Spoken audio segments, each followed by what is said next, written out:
Hola a todos y bienvenidos al octavo episodio de Historias al Diván, analizando historias por el bien de la humanidad. Hoy es 8 de febrero de 2022. Los saludamos desde el diván, es un placer tenerlos de nuevo con nosotros. Y vamos a empezar. En el primer cojín del diván hoy tenemos a Carlos. No hay punto, ese es el punto, Barba. Si no hay punto, no te quejes de lo que viene. Muchachos, qué gusto saludarlos. Buena tarde esta bonita tarde que hoy estuvo muy soleado, pero muy frío el día en esta ciudad. Como que se antoja, no sé, una tarde como para disparar un arco y a ver a qué le atina uno. Y jugar ese juego que yo no he podido saber en español si tiene algún nombre, el de Hopscotch. No sé si tiene nombre en español. No Ahora, creo. no sé si tiene nombre y tampoco lo he entendido nunca, no he entendido a qué juegan. No, realmente complejo. No, no, Bueno, ni y idea de qué en el título segundo tengo. cojín del diván hoy tenemos a Annie, conejillo de indias en el triturador, Miranda. Ay, pobrecito, sí. Hola, es un placer estar nuevamente acá. Muy feliz. Sufrí mucho en la parte en que encienden el triturador, porque se escucha el... Ay, pobrecito el conejillo de indias, como era de bonito y afelpadito. Ajá. Bueno, y en el tercer cojín del diván tenemos a Olga, regalémosle un arma a nuestro hijo psicópata, Echavarría. Ah, muchas gracias por la introducción. Sí, muy feliz de estar acá nuevamente compartiendo con ustedes en este podcast, aunque toque hablar de esta película tan dura que me costó tanto trabajo ver la primera vez y que definitivamente no pude verla una segunda porque volver a pasar por ciertas escenas, pues me parece una película muy fuerte, muy dura la que Bastante. vamos a discutir la noche de hoy. Pero bueno, eso hace que estas historias al diván sean también muy interesantes y que bueno, esperamos que disfruten mucho la discusión del día de hoy sobre esta película. Sí, esperemos que esta película no nos mande otra vez al diván a nosotros una Sí, semana eso más. estaba pensando, nos va a tocar también otra terapia de recuperación Sí. con Oigan, esta. y en el cuarto cojín tenemos a que no te estás dando cuenta de lo que está haciendo tu hijo, Rafa Miranda. Bueno, un abrazo para todos, es un placer volver a estar aquí con todos ustedes.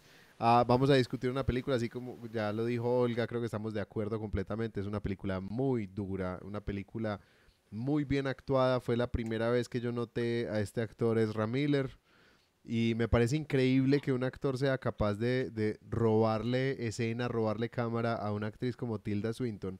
Pero la actuación de Ezra Miller también es increíble. Tilda Swinton nunca decepciona, es una de esas actrices que a mi modo de ver es garantía de buena película. Pero Ezra Miller aquí me parece que logró darle la talla y logró comerse la escena junto a ella. ¿Ustedes cómo vieron esa parte? ¿Cómo les pareció? También considero que fue increíble, porque para un personaje como Kevin, que es un personaje tan denso, que tiene que caracterizarse por ser casi que afásico todo el tiempo, frío, calculador, y estamos acostumbrados a ver a Ezra Miller en papeles, digamos, más light o más de chico bueno o de medio galán, porque galán todavía no del todo, pero sí de una persona con sentimientos y esas cosas que tienen las personas normales. Pero en cambio llegamos a Kevin, en donde tenemos a un chico completamente psicópata que no percibe el mundo como las personas normales lo harían. Entonces, verlo en ese papel de malo y que realmente te haga odiarlo desde el minuto uno, creo que es impresionante el trabajo que hace. Yo creo que todos hacen un muy buen trabajo. El esposo de Eva, ¿cómo se llama este actor? John C. Reilly. Yo sí, John ajá, C. Reilly me parece que también Riley. hizo un excelente personaje. Ujú. También cuando ella trataba pues de contarle cómo era la cuestión con él y él, no, así son los muchachos, ¿cierto? Pues me pareció muy buena su actuación, muy padre. O sea, uno ve un papá ahí muy, muy bien retratado en la actuación pues de este actor. Ezra también me parece que estuvo muy bien, inclusive hasta la niñita. Las Sí. actuaciones fueron todas muy buenas y, y bueno, uno al principio está un poquito desorientado, al principio está uno perdido en la película con la actitud que tiene ella, tan desubicada, tan... y uno nota, uno se da cuenta que hay un repudio muy fuerte hacia ella, y uno está todo el tiempo preguntándose por qué la gente la odia, por qué la tratan mal, por qué. Y conforme se va desarrollando la trama, o sea, uno desarrolla una empatía muy fuerte hacia ella. Sí.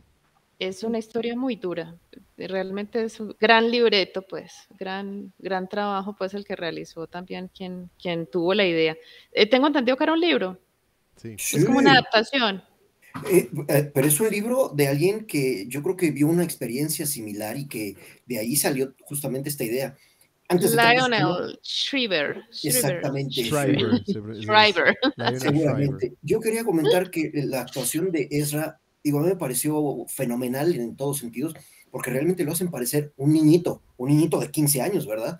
Pero el Es un niño actor, chiquito también. el niño Increíble los chiquito niños también, también. increíble, de verdad. Ay, el niño ¿Cómo? chiquito, sobre todo en la escena de los mapas, cuando le daña los mapas a la mamá Le y le dice, pintarrajea no, todo, ¿no? antes de dañarse a los que le dicen que son idiotas, que son estúpidos, pero se le nota como ese odio tan El impresionante. desprecio tan impresionante por la mamá. Sí, muy bien actuado, la parte del Yo niño he de también. comentar que a mí me llamó mucho la película la atención desde el principio. La llevé como que a lo que era La Profecía. Es una película viejísima de 1976, algo así, de un niño recién nacido que es el hijo del diablo, ¿no? Así como este cuate, literalmente.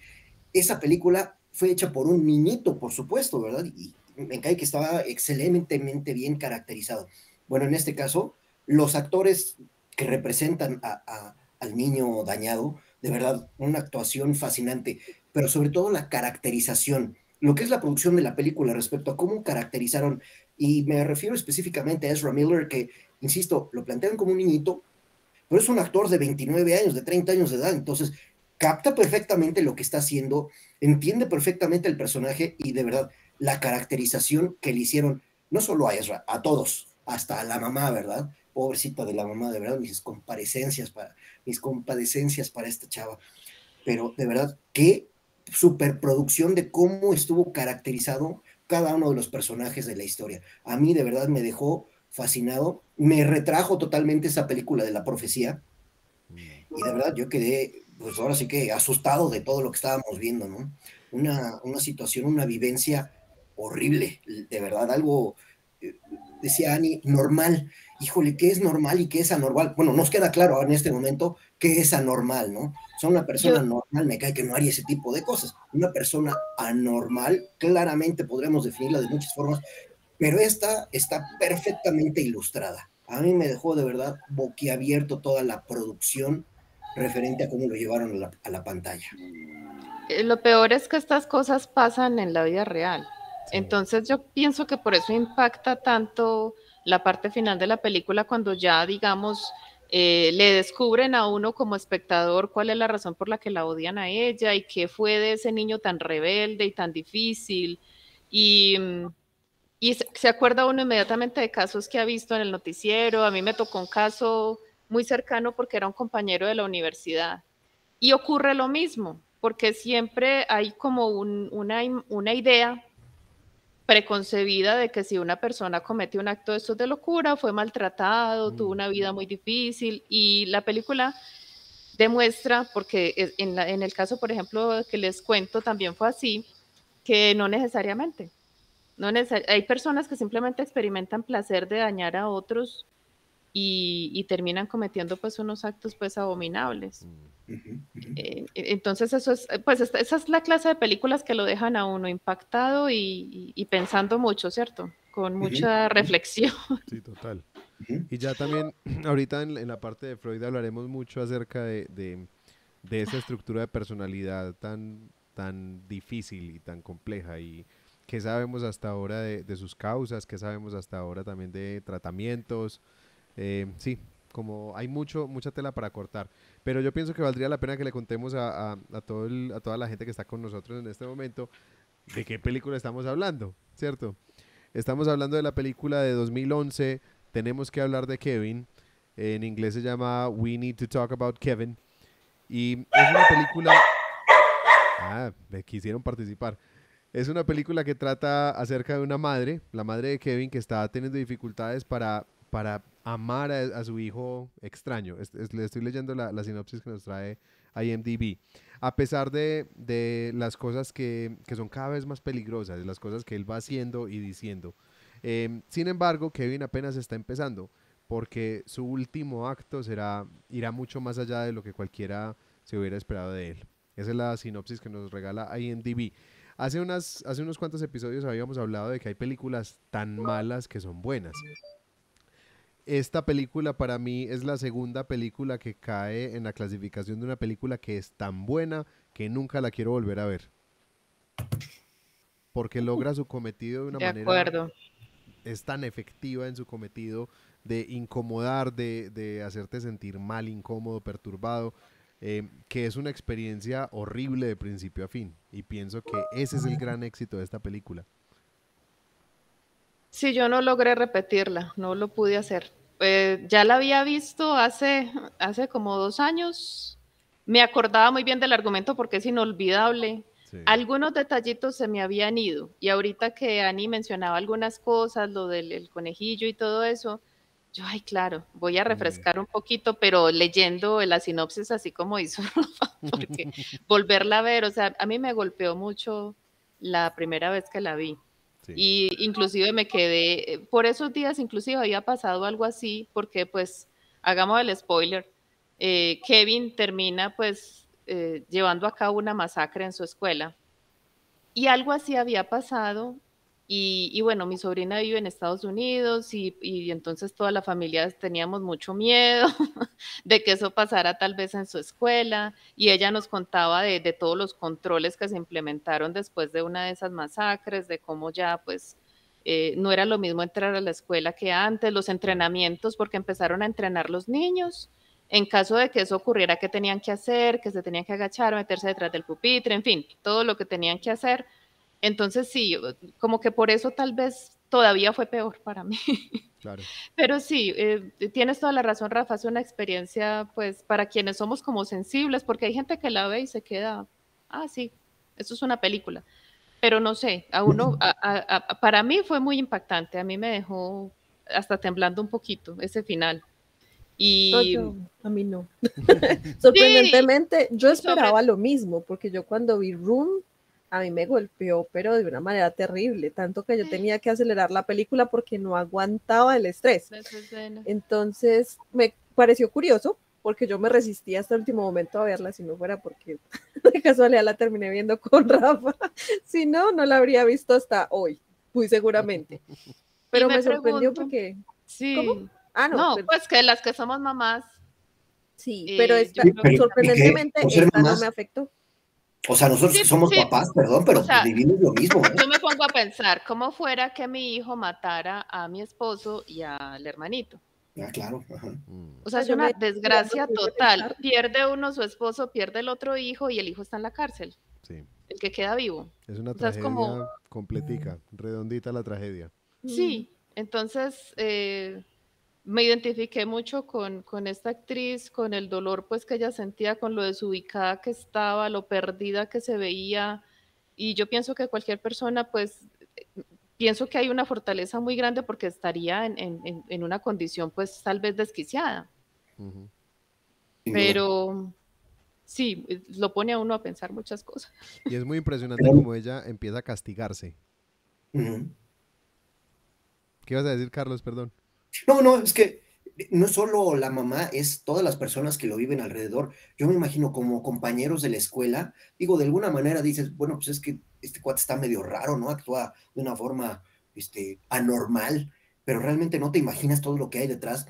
Y una vez que se presenta el hecho, está el ejemplo más claro, Columbine, en Estados Unidos, ¿no? Y muchas otras escuelas también en México ha pasado eso, que hay una balacera y de repente todo el mundo sale afectado, todo el mundo queda en una situación de una psicosis terrible.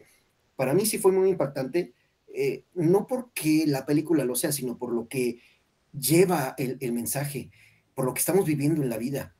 Aquí pasa en Ciudad de México, tú vas caminando por la calle, o caminando en tu coche, ¿no? Transitando en tu coche, y de repente alguien se te mete y, aunque tú vayas muy tranquilo y le quieres mentar la madre, sale el diablo que tienes adentro y vaya, pero nuestro diablo es controladito. Llega un momento en que se descontrola y todos los que están alrededor pagan las consecuencias de ese diablo, caray.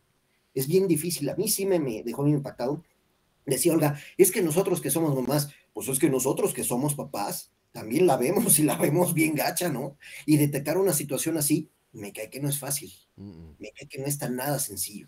Pero hay unos indicadores muy claros y me parece que esta película es impecable con ese asunto de los indicadores, esas banderas rojas que se van viendo, o sea, la falta de empatía del niño desde pequeño, la agresividad, el asunto del control de esfínteres y la forma tan agresiva como lo utiliza.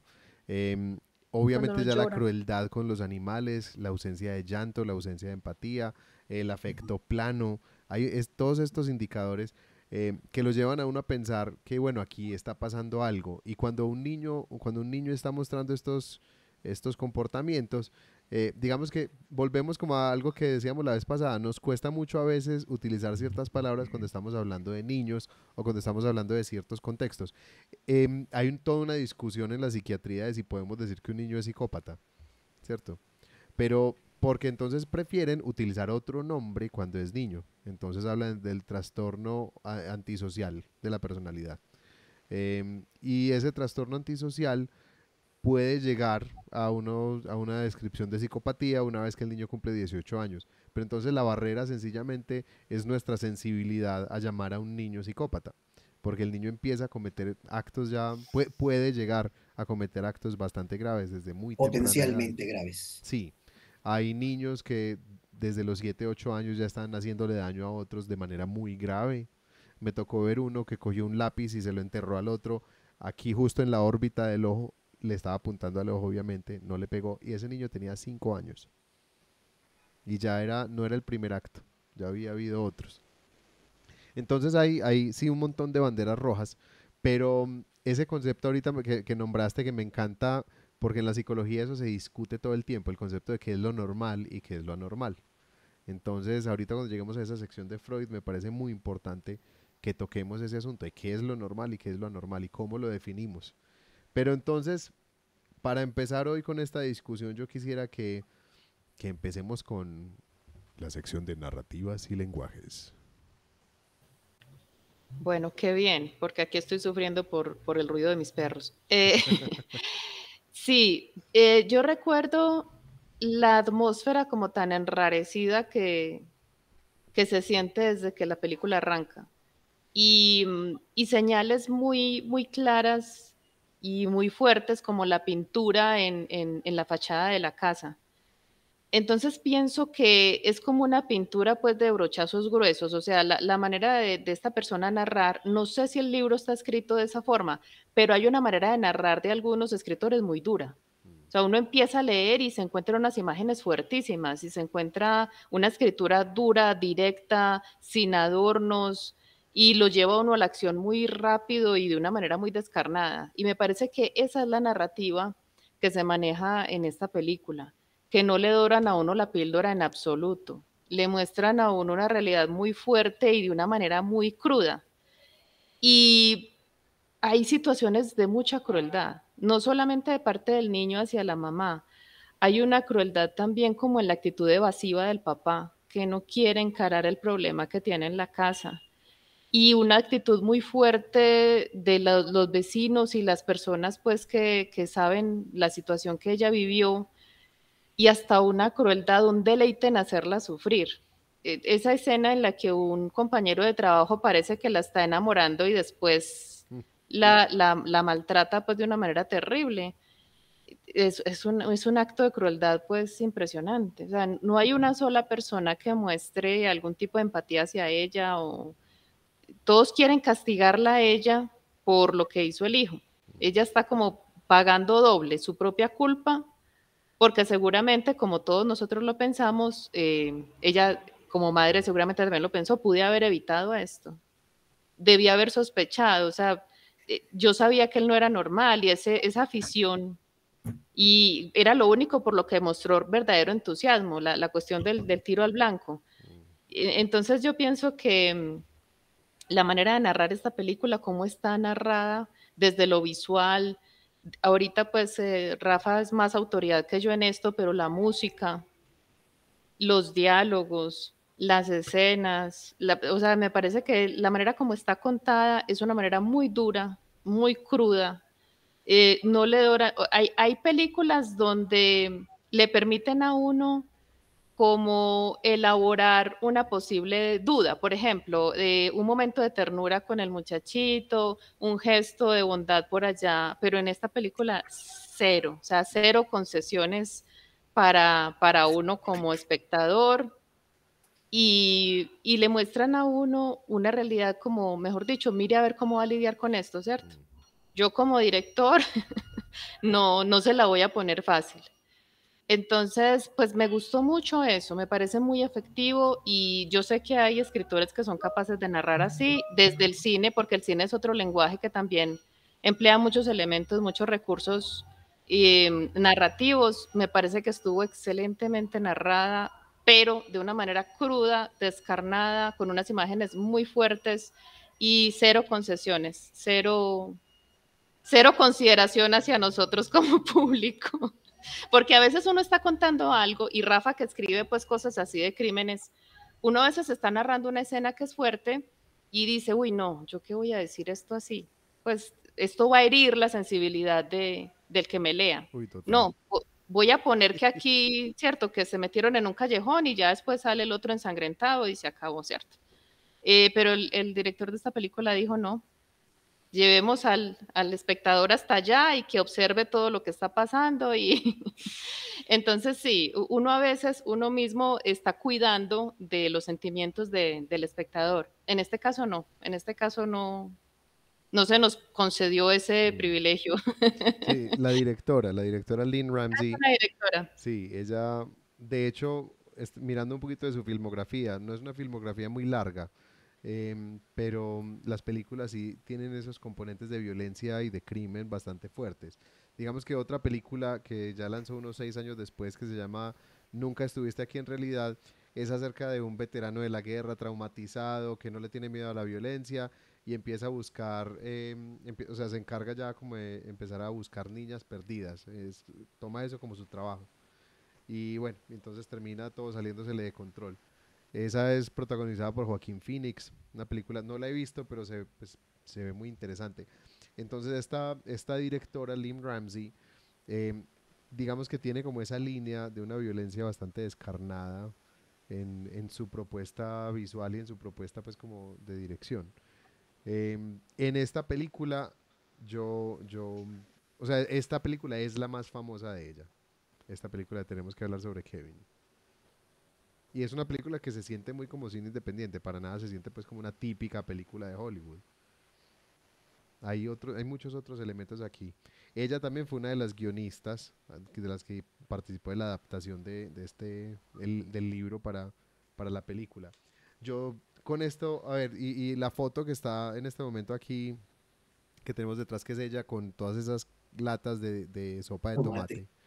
Sopa de Eh, tomate, sí. Ustedes se fijan que al principio ella, digamos que una de las Exacto. primeras escenas es la tomatina en Ajá, España. sí, ajá. Hay algo de la narrativa de esta película que a mí me encantó en cuanto al manejo de la narrativa no lineal, cómo iban haciéndonos el foreshadowing, de nuevo, sigo buscando una buena palabra en español para eso, que nos Sí, mostraron y la los flashbacks. cortina, sí. La Sí, primera toma es la cortina y el sonido de los esparcidores De los de los del rociadores. agua. rociadores del agua, sprinkler. Empieza con esa escena, con el sonido de eso, y después nos llevan a la tomatina. Y con la tomatina empieza un tema que se vuelve tema de toda la película, y es el color rojo. Ujú, Toda la película, incluidos los labios de Kevin, es roja por ujú. completo, de principio a fin todo es rojo. Una cosa impresionante. Sangriento. Excepto en una escena. En la pero escena. hay, Perdón. sí, dilo. No, en la escena en que. Del día en que todo pasa. Ahí están todos vestidos de blanco. Y todo es Mm, blanco e iluminado. Y cuando muestran a ella en el presente, en su presente, ella siempre está vestida de negro. Sí, como en el momento más reciente, ella tenía un vestido como amarillo el día del crimen, el día de la masacre, pero todo el resto de la gente estaba de blanco. Ella estaba de blanco, una camisa blanca con un pantalón amarillo. Ah, ok. Pero el rojo siempre está asociado como con la agresión. O sea, el La violencia. rojo, sí, entonces yo pienso que realza la agresividad, porque el muchachito también había mucha pintura, pero él utilizó la roja, por ejemplo, para echarle a perder Sus mapas. los mapas. Y luego ella pisa, y cuando pisa la pistola de agua que él rellenó con pintura, y cuando llega el esposo tiene sus pies, ay, Dios, mis perros. Sí, hay rojo por todas partes, la pintura, los tomates, la mermelada, sí, las La casa, camisas, la pintada sobre la casa. sí, la pintada sobre el carro también. Ujú. El rojo empieza a En la aparecer por tele. todas partes. Y hay una cosa, un detalle que a mí me encantó, que en otras películas yo creo que sería una debilidad, y era la falta de química entre ella y el esposo. En otras Claro. películas yo pienso que sería una debilidad, pero en esta película funcionó a la perfección, porque era mostrar una pareja que estaba teniendo bastantes dificultades, que ella no logró conectarse con su embarazo y con su bebé una vez que nació. Em, y un papá que finalmente actuó como han actuado muchas personas. Hay un término que se llama gaslighting, que es empezar a tratarla a ella como si estuviera loca por las cosas que está mencionando. Entonces, nunca la escucha cuando ella le habla de sus preocupaciones sobre Kevin. Y bueno, y eso termina pasándoles factura de una manera muy seria. Pero ese gaslighting de él es muy doloroso. Así como doloroso me imagino, y les voy a decir una cosa que a mí me impresionó mucho en esta película. Muy al principio hay una toma donde yo dije, donde Tilda Swinton le pegue a uno una patada con ese juanete, le deja una hemorragia interna, Pobrecita, tiene un juanete. pero gigante. Es como el diente en la mitad de la boca de Tom Cruise, que Ay, una vez que no uno lo lo ve, recuerdo. sí, una vez que uno lo ve ya como que no puede dejar de verlo. Yo no lo he visto y me puedo Pero quedar así. Rafa, ¿sí te parece que es gaslighting lo de, yo pienso que es como una actitud evasiva, porque el gaslighting es como una manera de manipular al otro y de hacerlo sentir culpable para que haga lo que uno quiera O hacerlo o sentir acepte como si la estuviera conducta loco. maluca de uno. Pues que mira Sí, que pero también. es Ah, como sí. cuando el tipo le está haciendo infiel a la esposa y empieza a decirle, ay, no, es que tú eres paranoica. Sí, sí. Y él está dando claras señales de que está con otra persona, ¿cierto? Pero él quiere beneficiarse de ese, o sea, por eso pienso que es gaslighting, cuando quiere hacerle pensar a la persona que es su problema, que ella es la que está mal, para Sí. él beneficiarse, pero en Sí, este caso, técnicamente es así. Mira que siempre que ella le iba, pues le pedía como su apoyo para regañar a Kevin, él le decía a ella que es que debía disculparse, como cuando lo de la niña y el químico, Ujú. que él le empieza a decir, tu madre te tiene que decir algo. Ujú. Y él lo que quiere es que la mamá le diga que no es su culpa, porque ya en el hospital le había mencionado que era Kevin. Y cuando le dice el papá, es que no quiero que te sientas culpable, que Kevin le dice, no, en ningún momento me sentí Sí, culpable por no. eso. Sí, de hecho, esa sí, escena, pero cuando le pienso, pregunto, perdón, Olga. No, ¿sí? yo iba a decir que justo esa escena en la cual le preguntan al niño, oye, ¿tú te sientes culpable? No, yo, pero para nada. Hablando de la narrativa, yo creo que toda la transmisión de mensaje que da el niño desde chiquito es una narrativa impresionante. Para mí está perfectamente llevada a cabo en cómo lo llevan en la película. Y la comunicación entre hombre y mujer, entre pareja, entre los papás, hasta cierto punto yo siento que es de una pareja que no se está dando cuenta de una situación que tienen adentro de su casa y lo quieren los dos, como que lo quieren disuadir, no quieren hablar del tema, quieren engañarse a sí mismos de que no está viviendo, pero los dos saben perfectamente que hay un problema.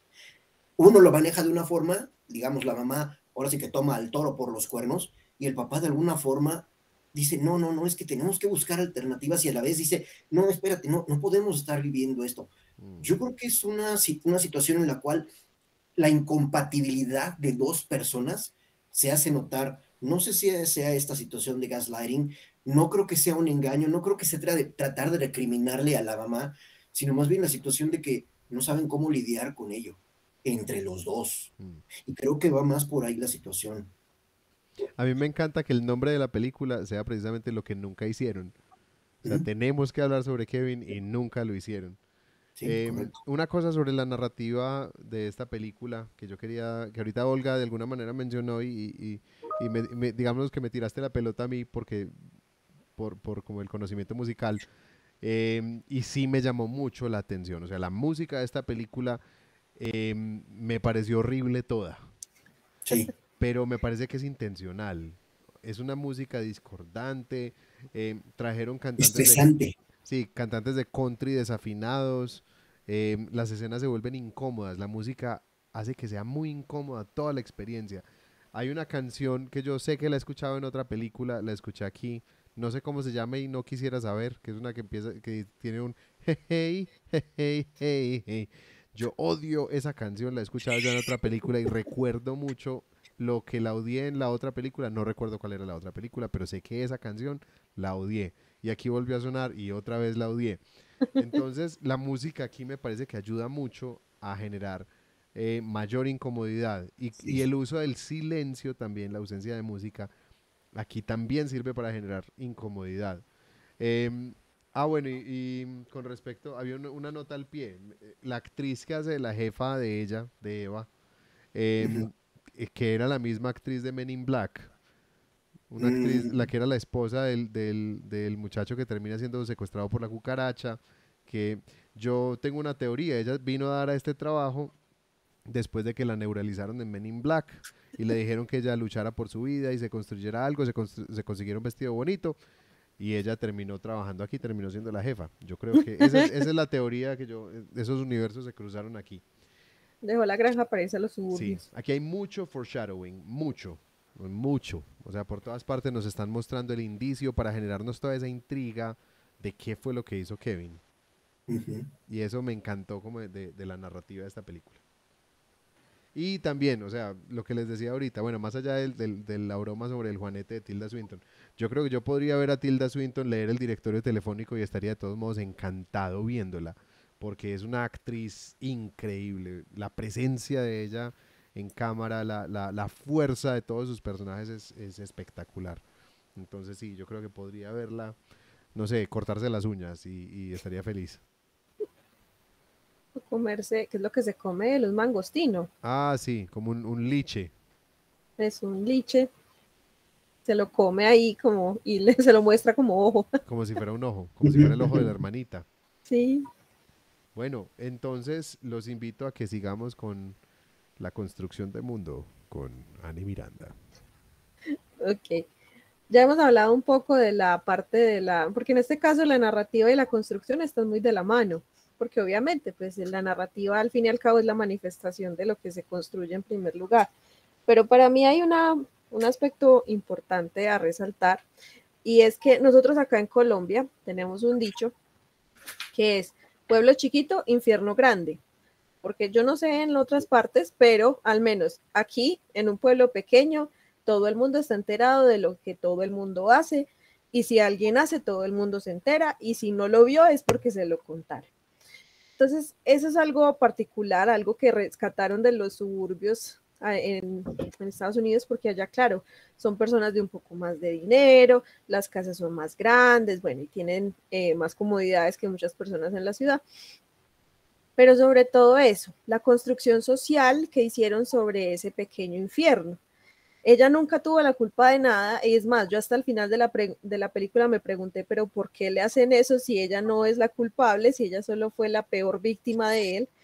Pero bueno, esa es la narrativa de la película, que tú sientas empatía por esa mujer, porque al final te vas a dar cuenta el por qué es que la tratan así, pero al menos en mi caso me fue insuficiente, o sea, yo decía, pero ¿por qué? Pero más allá de eso, también creo que la idea era construir una burbuja para ella, pero una burbuja de sufrimiento, porque ella fácilmente cuando lo metieron a la cárcel se pudo haber ido para París, que tanto quería volver, porque al fin y al cabo ella era una viajera, pero no. Para ella el mundo completamente se cerró. Ella ya no tenía derecho a salir y ella se tenía que quedar ahí, porque ese era su lugar y ella estaba atada a ese lugar. Entonces creo que toda la construcción que hicieron de la incomodidad era ella misma luchando no solamente con la parte en que se arrepentía de no haber hecho algo más asertivo por lo de Kevin, sino también esa parte que anhelaba la vida que tenía antes. Por ejemplo, a mí la escena de la tomatina me llama mucho la atención, no solamente por la forma en que está vestida, el cabello, sino por sus expresiones. Para ella eso era sentirse viva. En cambio, saltaban al presente y eso era todo lo contrario. Entonces, esa construcción y esos saltos eran todo el tiempo ella misma luchando con su pasado, su arrepentimiento y su presente. Y el que todos nos decimos, ¿qué podría haber hecho diferente para que esto no pasara? Y eso es como lo que yo noto en la parte de la construcción, que hicieron un mundo incómodo, donde ella se autolatigara constantemente, donde ella no intentara ni siquiera salir de eso, sino de intentar quedarse en ese círculo. Eso es como lo que tenía yo para mencionar ahí. Ah, bueno, y también el hecho del peor padre del mundo, porque si bien el padre es un poco más ausente en esta sociedad, no sé, si mi hijo empieza a dispararle flechas a la ventana donde está mi esposa, lo mínimo que yo hago es decirle, por favor, no dispares, que de pronto le hacen un ojo a alguien, pero el Señor le celebraba hasta eso. Y no sé, muchas cosas, eso, muchas banderas rojas, que obviamente por el efectos de la narrativa eran necesarias, pero que también no tienen como cabida, que podrían haberse detectado fácilmente muchas de ellas y que él simplemente estuviera en negación todo el tiempo. También, obviamente, es un recurso para nuevamente generar ese pequeño infierno en el que ella está. Sí, desde mi punto de vista, el Señor es el ejemplo perfecto de lo que es meter la cabeza bajo la arena, de no querer ver la realidad, no querer enfrentar lo que está ocurriendo. Y lo que dice Rafa, la película se llama como lo que no hicieron. Eso había que hacerlo. Había que sentarse a hablar de la situación, qué es lo que está pasando, esto no es normal, este muchacho no. Pero el Señor quería a la fuerza, a las malas, mediante evadir y hasta mentir, crear la familia que él quería tener. Él no quería enfrentar que su familia no era lo que él hubiera querido, lo que soñó, lo que deseaba.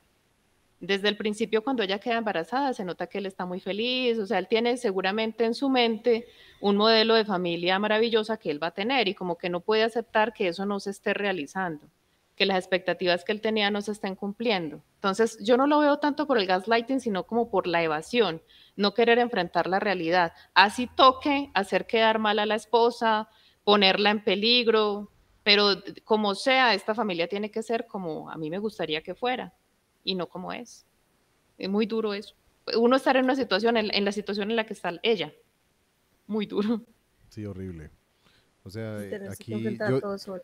uno como espectador está completamente al lado de ella, está como haciéndole fuerza a ella para que ojalá algo le salga bien, pero como decías ahorita, la directora no se guarda ningún golpe, nos da todos los golpes que puede. Yo creo que hasta nos alegramos cuando el niño hace pipí por sí solito, ¿no?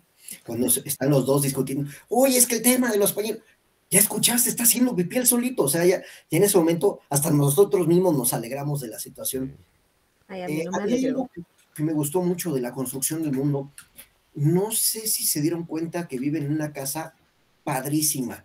Tienen un super jardín, tienen espacios así padrísimos para poder convivir, para poder jugar, para poder hacer una familia increíble. El niño va a una escuela, pues bien, aparentemente todo bien bonito, ¿no? Tienen hasta su gimnasio, ¿no?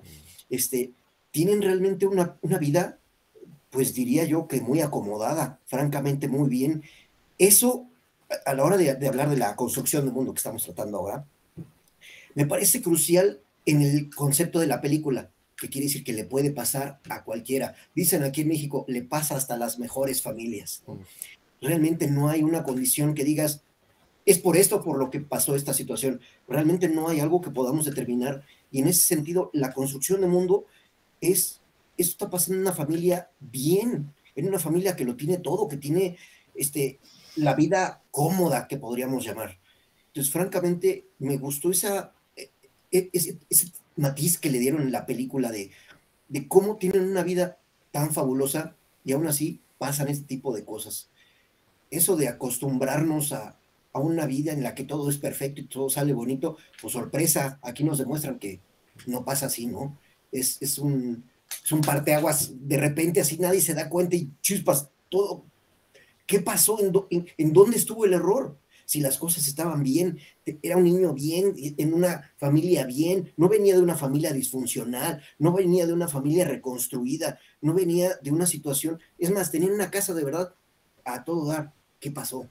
¿Qué les falló ahí en esa familia? Que bueno, es parte de la construcción de mundo. Con respecto a toda esa construcción de mundo, a mí hay una cosa que a mí me encanta cuando uno empieza a mirar estas temáticas recurrentes de las películas. Esta película está toda construida alrededor de un cliché, y es un cliché que es increíblemente efectivo. Así como el cliché de la utopía, que es el cliché de armamos una sociedad perfecta, siempre la película se va a tratar de cómo se derrumba esa sociedad perfecta porque nos damos cuenta que realmente no lo era. Esta película está construida alrededor del cliché de los suburbios. Los suburbios siempre mostrados como estos lugares tan bonitos, esas casas tan hermosas con la cerca blanca, el buzón, la cajita del buzón. Y siempre el cliché del suburbio es para mostrar que detrás de las puertas cerradas del suburbio ocurren cosas horribles. Que esa vida ideal no es tanto. Y alrededor de todo eso se construye la trama de esta película. Entonces, tomo el cliché del suburbio, creo unos personajes, en este caso, muy bien construidos a nivel psicológico, y los pongo a interactuar. Vamos a jugar con el cliché del suburbio, con estos personajes. Y esa construcción básica es donde empieza la trama y empieza el contexto de toda esta película. A mí me parece brillante como lo lograron. Yo tengo una duda. Yo no sé si es producto de la producción o es producto de la historia que nos cuenta la autora. Y lo que es más, yo no sé si es producto de la invención de la autora o ella era reportera, ¿no? Era una reportera, una periodista, De entonces... viajes, sí, ella era como una reportera de viajes, entonces muestra que ella tuvo una vida muy plena, muy feliz antes de tener el hijo, porque viajaba y escribía artículos, y su esposo era fotógrafo. Entonces, seguramente por ahí fue que se conocieron, y ella tenía muchas reservas de ser madre porque ya estaba cerca de los 40 años. Entonces, ahí es otra cosa que lo golpea a uno, porque uno dice, bueno, una vida que queda completamente destruida a partir de algo que debiera ser feliz, ¿cierto? Formar una familia, pues finalmente, aunque tuvieran una edad tan adulta. Pero la vida de esta mujer queda destrozada y ella vive una permanente frustración. Y por eso me parece tan triste, tan cruel lo de los mapas, porque ella está intentando viajar así sea con su imaginación, está intentando regresar a esa vida que ella tenía que la satisfacía tanto, aunque sea pegando unos mapitas en la pared, y hasta eso se lo arrebata el hijo, o sea, hasta esa ilusión se la quita con una crueldad pues increíble.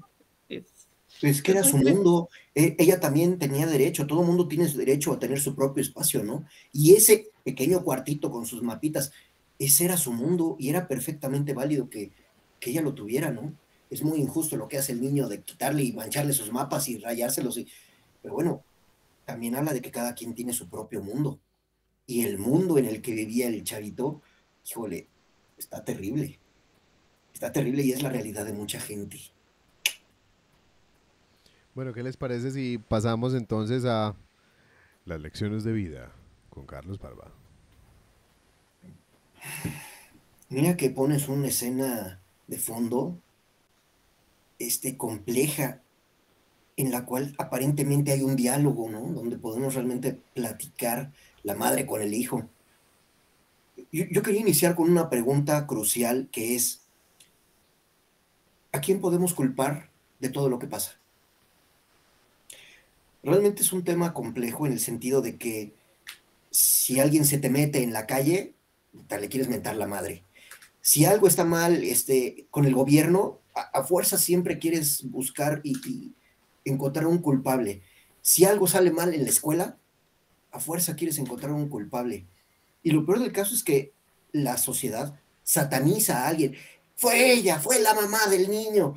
Y perdón, pero pues la mamá del niño muchas veces no sabía ni cómo reaccionar, ni cómo actuar, ni nada. Como padres, amamos a nuestros hijos, queremos lo mejor para ellos, les damos lo mejor que tenemos, pero a la vez no sabemos cómo reaccionar cuando hay una situación así. Y ante cualquier situación, pues pasa algo que ya hemos platicado en otras ocasiones. Cada quien lo ve desde su propia perspectiva. La mamá lo ve de una, el papá lo ve de otra, los amigos del niño, sus compañeros, lo ven de otra, las maestras lo ven de otra. Cada quien, entonces, cuando me pregunto quién es el culpable, pues es que todos somos culpables. Todos estamos viviendo a la vez esa situación. Cada quien lo ve desde una perspectiva diferente. Esos parámetros que mencionabas, Rafa, de a veces son normales, ¿qué son anormales? ¿En qué momento son las banderas rojas? Pero todos los están viendo y aparentemente nadie hace nada hasta que viene la tragedia ante algo, lo que haya pasado, y a fuerza queremos buscar un culpable. Yo creo que las preguntas de reflexión de las lecciones de vida, ¿qué estamos haciendo con nuestros hijos? ¿Qué estamos haciendo con nuestra sociedad? ¿Hasta dónde debemos permitir? ¿Hasta dónde realmente esas banderas rojas realmente tenemos que hacer algo al respecto? ¿Hasta dónde podemos actuar también? Es una de las grandes preguntas que yo me formulé con esto. Cuando yo lo llevo a mi realidad, aquí en mi ciudad, donde sales a la calle, hay una cantidad de violencia, de agresiones. Ahora la gente se sube al camión ya con un terror porque sabe que la van a asaltar. Y eso está terrible. Y lo vemos normal, y hasta estamos acostumbrados. Y todos los días en las noticias, y es que hubo una balacera y salió un chavito herido y mataron a la mamá y ya nos estamos acostumbrando a esa normalidad.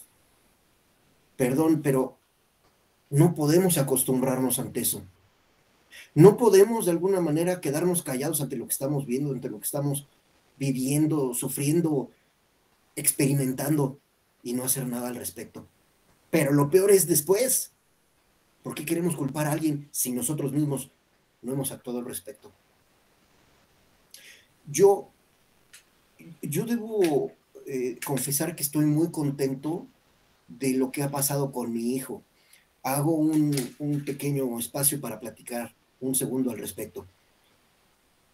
Carlo, mi hijo, ha tenido sus problemas en la escuela, las calificaciones no son las óptimas, de repente me trae materias reprobadas. No pasa nada con eso. Estoy muy contento porque no se me ha salido del carril, porque es un niño que va dentro de los parámetros de la normalidad, dentro de lo que va bien, ¿no? No hemos tenido problemas de drogas, no hemos tenido problemas de alcohol, de sexo, de tantas cosas que pueden ocurrir a lo largo de la vida formativa. Me refiero quizás en los primeros 18 años de vida. Ya después lo que cada quien haga, lo que haya aprendido, lo que haga con ese aprendizaje, bueno, ya quizás depende de cada quien, pero los valores que se le han inculcado a mi hijo, pues la verdad es que han sido valores de lo normal, de lo bien, hay que hacer las cosas de la mejor manera. No se trata de que todo salga perfecto, no se trata de que no tengamos banderas rojas de repente, y no porque me reprobó una materia es bandera roja, no, al contrario, eso significa que es un niño perfectamente normal, que tiene gusto a veces por la historia, a veces por la matemática, a veces por la ciencia, son cosas perfectamente normales. Pero entonces, vuelvo a la pregunta de hace ratito, ¿qué estamos haciendo con nuestros hijos? ¿Qué estamos haciendo con nuestros compañeros, con nuestra sociedad? Si realmente estamos trabajando por una mejor sociedad, y no me refiero al gobierno que, no hombre, vamos a estar haciendo todo por mejorar la sociedad, no es cierto eso, estamos haciendo lo que tenemos que hacer nosotros. ¿Qué estamos haciendo? Y realmente mi reflexión es, si no estamos haciendo suficiente, ¿por qué queremos culpar a alguien? ¿Por qué queremos encontrar que alguien pague por esos platos rotos si está en nosotros mismos el responder ante los pequeños indicios de que algo anda mal y no hacemos nada? Una película muy dura, una película muy fuerte. No es una ciencia ficción, realmente lo estamos viviendo en las calles, en la sociedad, en las escuelas. Por supuesto que tenemos miedo de que nuestros hijos vayan a la escuela y ya no regresen. Yo creo que no es la forma en que fuimos educados, criados y lo que menos queremos para nuestros hijos. Entonces, sí está grave la situación. Yo reviví la película esa que les comento, The Omen, la profecía. A mí me impactó mucho porque yo la vi además pues, siendo chiquito, ¿no? Me llamó muchísimo. Me gustan mucho esas películas disque diabólicas, ¿no? Y el hijo el amanecer del diablo o el despertar del diablo, por supuesto, el exorcista es como que la máxima. Hoy en día las veo y hasta me río de todos los efectos que ponen, pero esta no se trata de efectos, esta es una realidad que estamos viviendo. Cuando tu hijo compra candados para bicicleta y ni siquiera usa la bicicleta, pregúntate qué está pasando. Oye, a ver, mijito, ¿cómo que no sientes nada porque le pasó o a tu hermanita, o al animal, o al papá? O ¿cómo que estás de insensible? Y hay que buscar ayuda. Entonces, ¿cómo podemos quejarnos de que algo está mal y no hacer nada al respecto? Esa es mi reflexión, muchachos. Lo pongo en la mesa porque realmente no es la película, es la realidad que estamos viviendo. Eso es lo que queremos vivir. Eso es mejorar nuestra sociedad. Eso es realmente lo que estamos apuntándole. Pienso que hay un punto muy importante en lo que estás diciendo, Carlos, que tiene que ver con la responsabilidad. Cuando uno habla en la psicología, a mí me hacían una pregunta muy dura estudiando psicología y yo creo que esa es la pregunta que forma al psicólogo. Y la pregunta es muy dura porque esas cosas que tú crees que son externas te las llevan a ti. Y es la pregunta de ¿y por qué dejas que te afecte? Esa pregunta nos la hacían todo el tiempo a nosotros los profesores y era devastadora. A mí me parecía devastadora esa pregunta. Yo llegaba a contarle a mi asesora de práctica, es que esta persona en la práctica me está diciendo estas cosas y me rompió un trabajo en mi cara y a mí pues me da mucha rabia. Y ella me dice, pero ¿por qué permites que te afecte? ¿Por qué le das permiso de afectarte?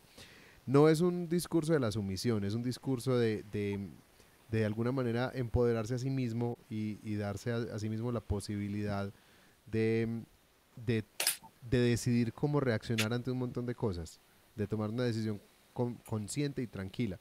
Porque finalmente para uno ser psicólogo necesita haber como lidiado mucho con las cosas propias, haberse encargado de los conflictos propios, porque no hay un cerebro normal. No hay un cerebro normal que los neurólogos tengan allá en un frasco y que puedan decir, bueno, este es el cerebro con el que comparamos a todos los demás. No hay una psiquis normal. Entonces, ¿qué puede hacer uno? Haberse encargado de lo propio para que a la hora de intentar ayudar a alguien uno no traiga los conflictos propios y se los ponga al otro, sino que, pues, que uno realmente le sirva al otro como un espejo donde él se pueda mirar sin distorsiones. Entonces, ese asunto de hacerse responsable es un asunto muy importante. Hay cosas que están bajo nuestro control, hay cosas que no, pero lo que siempre está en nuestras manos intentar controlar es cómo reaccionamos y qué posición asumimos ante las cosas que vivimos. Y pienso que eso es un asunto clave como de las lecciones que uno puede tomar de esta película. Yo pienso que para ella lo más sano que ella puede hacer es eventualmente dejar de culparse por los actos de su hijo, porque su hijo no es ella, no es su producto, no es el resultado de quién es ella. Hay muchas más variables que entran en la construcción de la personalidad de un niño. Entonces no puede ella sencillamente mirar hacia atrás y decir, es que yo no me conecté con él en el embarazo y por eso no es suficiente, no es una explicación suficiente. Y sí, siempre estamos buscando culpables y nos encantaría entender qué pasó, pero hay cosas que todavía no entendemos y en eso pienso que la ciencia es muy honesta. A veces los científicos no, pero la ciencia es muy honesta en su método. Cuando la ciencia no sabe, sencillamente dice, todavía no tenemos la respuesta, tenemos que seguir buscando. Y esa es parte del método científico. Un modelo nos da respuestas hasta que las preguntas que vamos formulando son más complejas que el modelo. Tenemos que buscar un modelo nuevo. El método de la ciencia es muy serio en ese sentido y es lo que permite que la ciencia avance. Esa verificación y esa duda metódica. Entonces sí, yo pienso que ahí la reflexión para mí también es ese asunto de la responsabilidad y cómo logras tú también perdonarte aquellas cosas que estás cargando que no necesariamente tienes que cargar. Ella está cargando con una culpa gigante por quién es su hijo, pero no es una culpa que ella debería cargar porque las decisiones que él ha tomado claramente no fueron inducidas por ella, ni por su esposo, obviamente tampoco por la hermanita. Hay todo un proceso diferente que ella nunca pudo, que ella pudo intuir, pero nunca pude entender. Sí, yo la lección de vida que me llevo de esta película es que, como dice el dicho, es mejor un momento pálido colorado que pálido toda la vida, ¿cierto? Y cuando uno no está cómodo en una situación, ve que las cosas no van bien, hay que pasar por ese momento traumático de decir, bueno, a esto hay que ponerle un alto. Esto no está bien, esto no es normal, no importa cuánto lo niegue el otro. Yo pienso que ese fue el principal error de ella. Y de pronto desde ahí, desde la culpa, desde tal vez si me esfuerzo más. Y muchas personas que han estado mucho tiempo en una situación así disfuncional, en una relación tóxica, uno dice, pero ¿por qué permitiste esto? 20 años. Ay, pero es que yo pensaba que cuando naciera el niño él iba a cambiar. Es que yo pensaba que cuando ya el niño estuviera más grandecito él iba a cambiar. Yo pensaba que cuando cambiara de trabajo, y así se fueron yendo los años, y fue lo que le pasó a esta mujer. Tal vez ella pensaba que si se esforzaba más, que si era más cariñosa, que si le buscaba una afición, en fin, ella seguramente pensó que las cosas iban a mejorar y ese fue el gran error. Entonces, la enseñanza que yo me llevo es, cuando una situación no está bien, hay que ponerle un alto y sufrir, pues las consecuencias de enfrentar la situación no podían ser peores que el resultado, lo que realmente tuvieron que vivir por estar continuamente evadiendo y posponiendo una cosa que era urgente, sentarse a hablar del problema del muchachito, asumir que lo tenía. Agarrar al toro por los cuernos. Sí. Ya Sí, estamos aquí, ¿no? Puede ser un problema de drogas, puede ser un problema de alcohol, puede ser un problema de lo que le quieran poner, pero en ese momento es cuando hay que poner el alto y tratar el tema como venga, ¿no? Ya nos tocó Sí. así, ya está aquí el toro, ahora sí que agarrarlo por los cuernos. A mí me pero sorprendió mucho, ay, perdón, me no, sorprendió mucho. lo que iba a decir, pues, para terminar, pues, mi intervención, es que los que hemos trabajado, nosotros tres que somos profesores, nos ha pasado, estos padres negacionistas, muchas veces conflictos muy serios con los muchachos y cuando convoca uno el padre para hablar la situación, el padre no está dispuesto a enfrentarla, no está dispuesto a aplicar un correctivo al muchacho, se enoja con uno, ¿cierto? Se indigna porque no quiere asumir que su hijo tiene un problema, no lo quiere enfrentar. Eso es realmente, como decía Carlos, muy común, eso pasa todos los días. Sí. Ahora sí, Ani. Ok. No, que yo iba a decir que a mí me impactó mucho la parte del juicio, porque la pasas muy rápido, es muy confuso, porque en ese momento estás de arriba abajo, presente, pasado y mezclado, pero hay una frase que cuando le dice que si asume la culpa lo va a perder todo, o sea, su trabajo, su casa, ya le dice, a mí ni siquiera me gustaba esa casa. Y uno de los motivos también por los que yo creo que ella se quedó era por miedo a perder todo lo que había construido a pesar de su esfuerzo, como pues no quiero tirar tantos años en la basura, pero ya cuando el hijo hizo eso le valía nada su casa, quería dejar todo y poder como, digamos, seguir con su vida, a pesar de todas las dificultades, claro, pero en ese momento lo que era tan importante dejó de ser importante. Entonces, para mí, una lección que yo me llevo es algo parecido a lo que dice Olga, ¿para qué quedarnos en una situación tan disfuncional como esa? El papá se negaba a ver el problema de su hijo y ya me le había quitado un ojo a mi hija, yo habría cogido a mi hija y me voy. Y ya que él se quede con el hijo que tanto quiere, porque realmente él la ignoraba, Yo estuvo pensé lo negando mismo. todo el tiempo que él le hacía eso a la hija, cuando la ataba, dizque porque estaban jugando a secuestro navideño, le puso la aspiradora en la cara y había un montón de señales de alerta que nuevamente él simplemente pasó por alto. Entonces, ella sí veía, digamos, un rostro más real de Kevin. Ella quería enfrentar el problema, como dice Carlos, ella quería tomar el toro por los cuernos y hacer algo, pero se frenaba todo el tiempo porque él hacía sentir como que era idea suya, que ella era la que estaba exagerando. Cuando el bebé no se calmaba, que por fin lo logró dormir y él como si nada no la escuchó, lo tomó en brazos. Yo cuando mi hijo estaba bebé, cuando hacían eso, yo le comentaba a Rafa, yo les decía, usted lo duerme entonces, porque a mí me costó mucho dormirlo. Y es esa frustración todo el tiempo. Entonces, sí, de mi parte, yo habría dicho, adiós, me voy con mi hija antes de que me la mate, porque para eso iba y ella lo presintió, ella lo vio. Y ella solamente se quiso quedar como por ese afán de preservar lo que había construido. Así que no siempre lo más importante es lo importante. Yo pregunta para los cuatro en realidad. ¿Ustedes creen que ellos se amaban como mamá y papá? Porque eso sería un determinante para ver cómo vamos a reaccionar. Evidentemente, desde que uno es novio y va viendo cómo es la pareja y si es compatible y demás, ¿ustedes creen que ellos se amaban? ¿Ustedes creen que evidentemente no eran capaces de tomar una decisión entre los dos, pero se amaban? Amaban a su hijo, amaban a su hija, pero entre ellos dos, Yo creo que con ahí la... entra, ¿sabes, Carlos? Yo creo que entra mucho cómo nos narraron la historia, porque la historia se centra tanto en ella y en él que no Ujú, nos cuentan mucho de la pareja. no. De la pareja nos cuentan de algunas tensiones que han tenido, también nos muestran algunos reencuentros que ellos tienen. Ujú, em, digamos que es una relación que ya, o sea, hacia el final de la película él tiene 16 años. Cuando él hace esa masacre en el colegio, él tiene 16 años. Lo que implica es que ellos ya llevan más o menos ese tiempo juntos. em, y bueno, después de 16 años es posible que un matrimonio esté en un punto muy sosegado, muy tranquilo, sin muchos apasionamientos. Pero creo que la película no nos da suficientes elementos para hablar de qué tanto ellos dos se querían. De pronto sí le da a uno la impresión, y es algo que yo les decía al principio, me parece que ellos dos no tenían nada de química.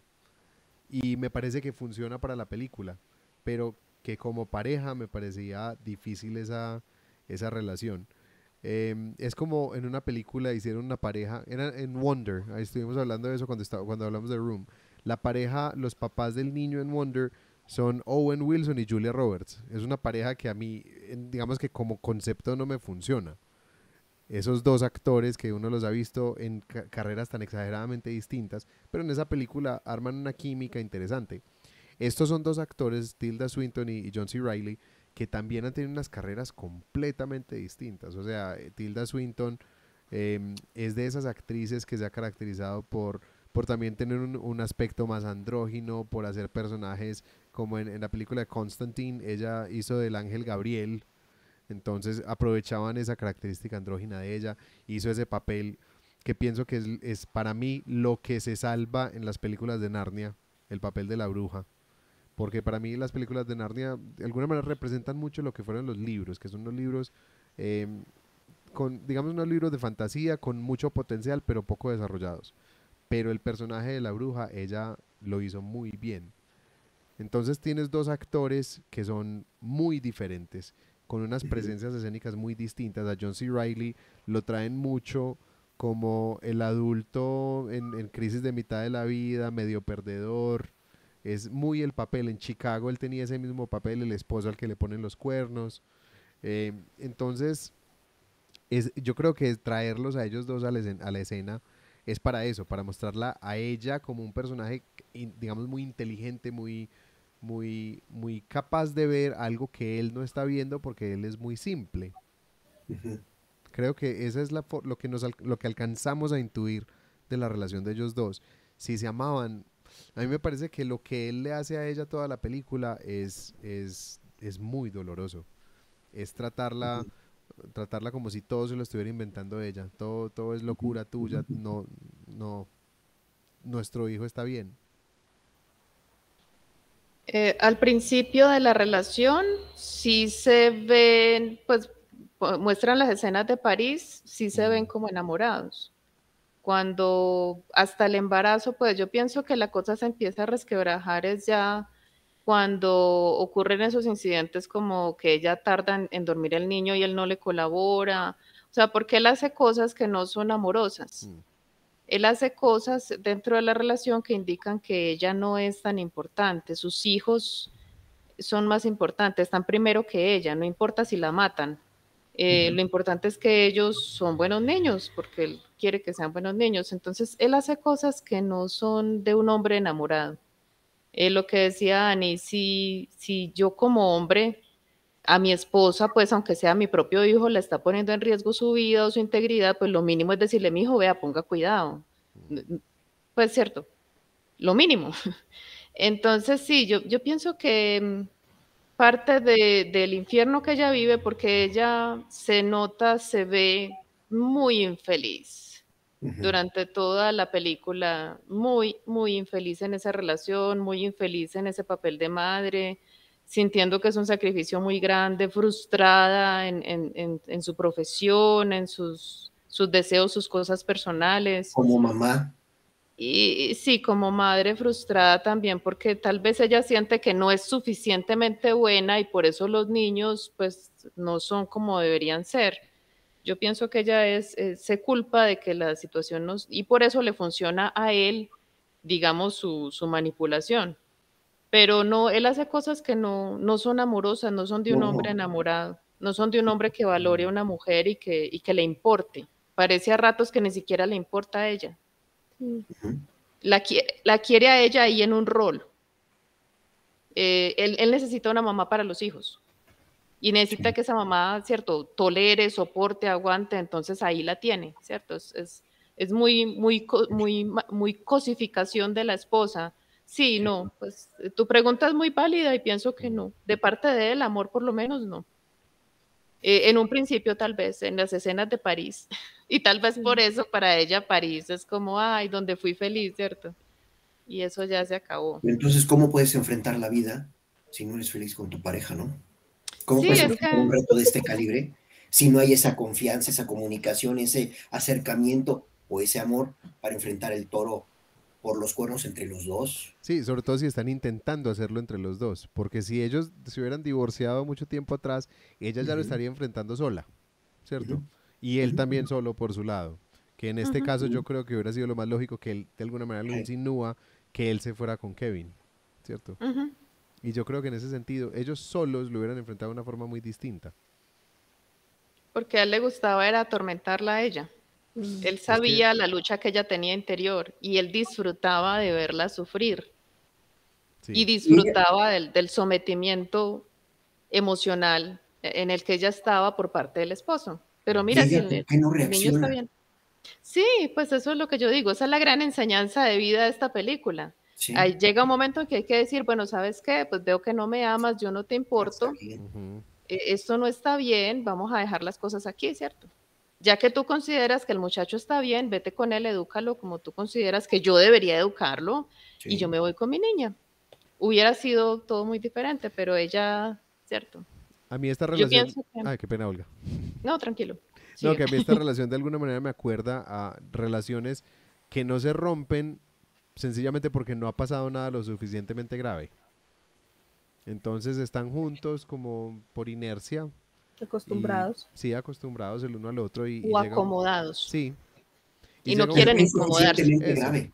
sí, como, como ninguno de los dos ha sido infiel, ninguno de los dos se volvió alcohólico, ninguno de los dos ha hecho como nada lo suficientemente grave para que uno de los dos diga hasta aquí.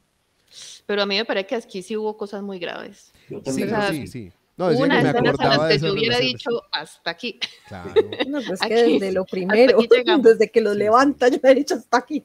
Bueno, que lo levanta, bueno, el esposo sí le puede hacer a uno esas cosillas, ¿cierto? Y la falta de consideración en esas etapas de pronto son más frecuentes. Pero sí hubo cosas donde, por ejemplo, lo del ojo de la niña, o sea, hay Mm, cosas que yo no toleraría, en Mm. Sí, absoluto, no, porque no. mis hijos para mí son... inclusive me acordé de la Biblia, pues cuando Abraham expulsa a la egipcia y a su hijo porque el hijo de la egipcia le estaba poniendo en riesgo su otro hijo Isaac. Parece como que lo estaba maltratando. ujú, Entonces él ve que en un futuro la cosa se puede poner grave, hay sí, una rivalidad muy fuerte, una envidia del uno por el otro y que lo puede llegar a matar. claro. Chao, ¿cierto? Eso es lo que hay que hacer. Bueno, mire, esto no funciona en una relación que no funciona, en una relación en la que el hombre demuestra claramente que no lo ama a uno, que está cómodo, ¿cierto? Pero Sí, no lo eso. ama. Hay que ponerle fin a eso. Sí, yo Y diría que incluso, ay, perdón, sí, no. que yo diría incluso desde antes, porque es que no era sino ver cómo trataba Kevin a Celia. Y ya con eso era indicativo que yo hubiera dicho, o usted le dice a su hijo que pare o yo me la llevo, porque la trataba de tonta, de inútil, la hacía ya traer y llevar cosas como si fuera su, sí, pues su esclava. Entonces, Entonces desde el principio yo habría dicho como, lo siento mucho, pero no, yo no voy a aguantar eso más. yo creo que aquí ya empezamos a entrar en esta sección directamente porque ya que estamos Freud. hablando, sí, Mm. de todos estos asuntos, esa imagen que tenemos al fondo de ella está en una depresión posparto, que digamos, eso es algo que ocurre de manera muy común. Muy Eh, frecuente. sí, y a la gente le da mucho miedo y le da la depresión de la gente genera mucha incomodidad porque es una tristeza sorda, es una tristeza que no escucha argumentos. Em, la depresión en general es así. Y, y bueno, digamos que hay todo un movimiento, hay todo un entendimiento también de esta época, de nuestra posmodernidad, e incluso viene desde antes, que es el higienismo. Es esa necesidad de aislar a todo aquello que puede ser contagioso. Entonces, eso empezó con los hospitales. En los hospitales aislábamos a aquellos que al parecer tenían algo que era peligroso para la sociedad, los aislamos, los curamos y los volvemos a traer, o si no los podemos rehabilitar, los mantenemos aislados. El hospital mental, la cárcel, funcionan con el mismo principio. Aislamos a un grupo de personas, intentamos rehabilitarlos, si no podemos, los mantenemos aislados. Em, entonces, cuando una persona cercana sufre de depresión, la reacción de la gente alrededor es muy de tratar no, alégrese, o sea, porque es de una incomodidad gigantesca, porque la depresión nos habla mucho de que algo no está bien, y supuestamente todo estaba bien, y si todo estaba bien, entonces ¿por qué estás deprimido? La depresión de ella es muy incómoda. Él en ese momento se encarga del bebé. La depresión postparto genera mucha angustia en la familia precisamente por eso, porque todo el mundo espera que esa mamá esté feliz en ese momento porque nació su hijo. Y esa mamá en ese momento tiene una carga hormonal miedosísima, tiene unos neurotransmisores que están fuera de control, que le están generando un montón de emociones que en ocasiones ni siquiera puede entender. Hay un montón de miedos, hay un montón de ansiedades que entran en ese momento y generan un montón de síntomas. Entonces, hay un tema que aquí se volvió recurrente en toda la película y es la culpa que ella sintió, y esa culpa empezó aquí, empezó en esa depresión postparto, en ella no sentir que se pudo conectar con su hijo en esa primera etapa y sentirse culpable toda la vida con la pregunta de ¿será que yo le fallé a mi hijo como madre? Y esa culpa a ella la lleva por un montón de momentos. Pero si ustedes miran todos los momentos de interacción de ella con su hijo, todos son incómodos. Y en todos ella va perdiendo la paciencia muy rápido. Em, Hasta que llega un momento en que ella le dice al niño, es que si tú no hubieras nacido, yo estaría en París feliz. Mi vida iba muy bien hasta que naciste tú. Y el niño no se inmuta. Y lo Entonces, del bracito roto, ajá, allá ¿cierto? vamos. Es que ya el punto en que ella pierde la paciencia con un niño que claramente está intentando castigarla. Con un niño que cada vez que ella le dice, hijo mío, te quiero, él empieza, "Ña, Ña, Ña, Ña, Ña". Él no, él la calla para que no diga esas cosas, porque él quiere demostrarle a ella que no le importa y lo hace desde muy temprana edad. Desde Eh, la pelota. lo de la Ay, pelota. Lo de la pelota, ese juego, ella buscándole un juego, ella lo hace muy tensa y el niño le responde con rabia, con odio, la mira con odio todo el tiempo. Entonces, ella está deprimida desde el principio de la película. Y lo que hablaban ahorita, toda la película a ella se le ve esa insatisfacción. Eso es más que una insatisfacción, ella ha perdido su propósito de vida, ha perdido su deseo, ha perdido su motivación. Y esos son esos indicadores de depresión. Y es un asunto persistente durante un montón de años. O sea, esta es una mujer deprimida que no está recibiendo la ayuda que necesita. Em, no logra conectarse con el embarazo ni con su bebé. Toda la maternidad es vivida como un suplicio hasta el punto de que el llanto del niño, ella prefiere callarlo con uno de los ruidos más fastidiosos que conoce el ser humano, que es el martillo en el pavimento. Y para ella eso es un descanso. Entonces es un acto muy agresivo también de ella y, y esa agresividad también empieza a retornar. Ahora, en eso sí hay que tener mucho cuidado porque no es tampoco, no es justo, ni es tampoco algo que podamos comprobar, decir que esa incapacidad de la madre para conectarse con el niño se convierta en una psicopatía del niño. Porque ante la psicopatía, ¿qué nos dice la psiquiatría? ¿Qué nos dice la psicología? Aquellos que se aventuran a dar una explicación dicen, esto es una condición multifactorial. O sea, puede haber componentes genéticos, puede haber componentes biológicos, puede haber componentes sociales y familiares. Y eso es código para decir, no tenemos idea. Ante la psicopatía, todavía no tenemos claro qué la ocasiona. No sabemos realmente de dónde sale, así como la esquizofrenia no sabemos qué la causa, el autismo no sabemos qué lo causa. Y por eso toda esta gente del movimiento antivacunas tuvo tanto éxito dando una explicación al autismo que no tenía ninguna validación científica. Había un estudio hecho por alguien que era un estudio que inmediatamente se comprobó que estaba mal realizado, que era alguien de manera muy arbitraria salió a decir que había una correlación entre el autismo y las vacunas. Realmente había unos cuantos niños autistas dentro de los que participaron en ese estudio, pero no se podía establecer la correlación científica. Entonces fue una proclamación irresponsable de resultados que como no había otra explicación para estas familias, decidieron tomarla, porque era más fácil decir, mi hijo tiene autismo, mi hijo es autista porque lo vacunamos. Más fácil decir eso que preguntarse, ¿y si es por causa mía? ¿Y si es por mí? ¿Y si es porque yo no me pude conectar con él? Es más fácil decir que es un factor externo a vivir con la pregunta de, ¿y si es culpa mía? La culpa es de la vaca. La culpa es de la vaca.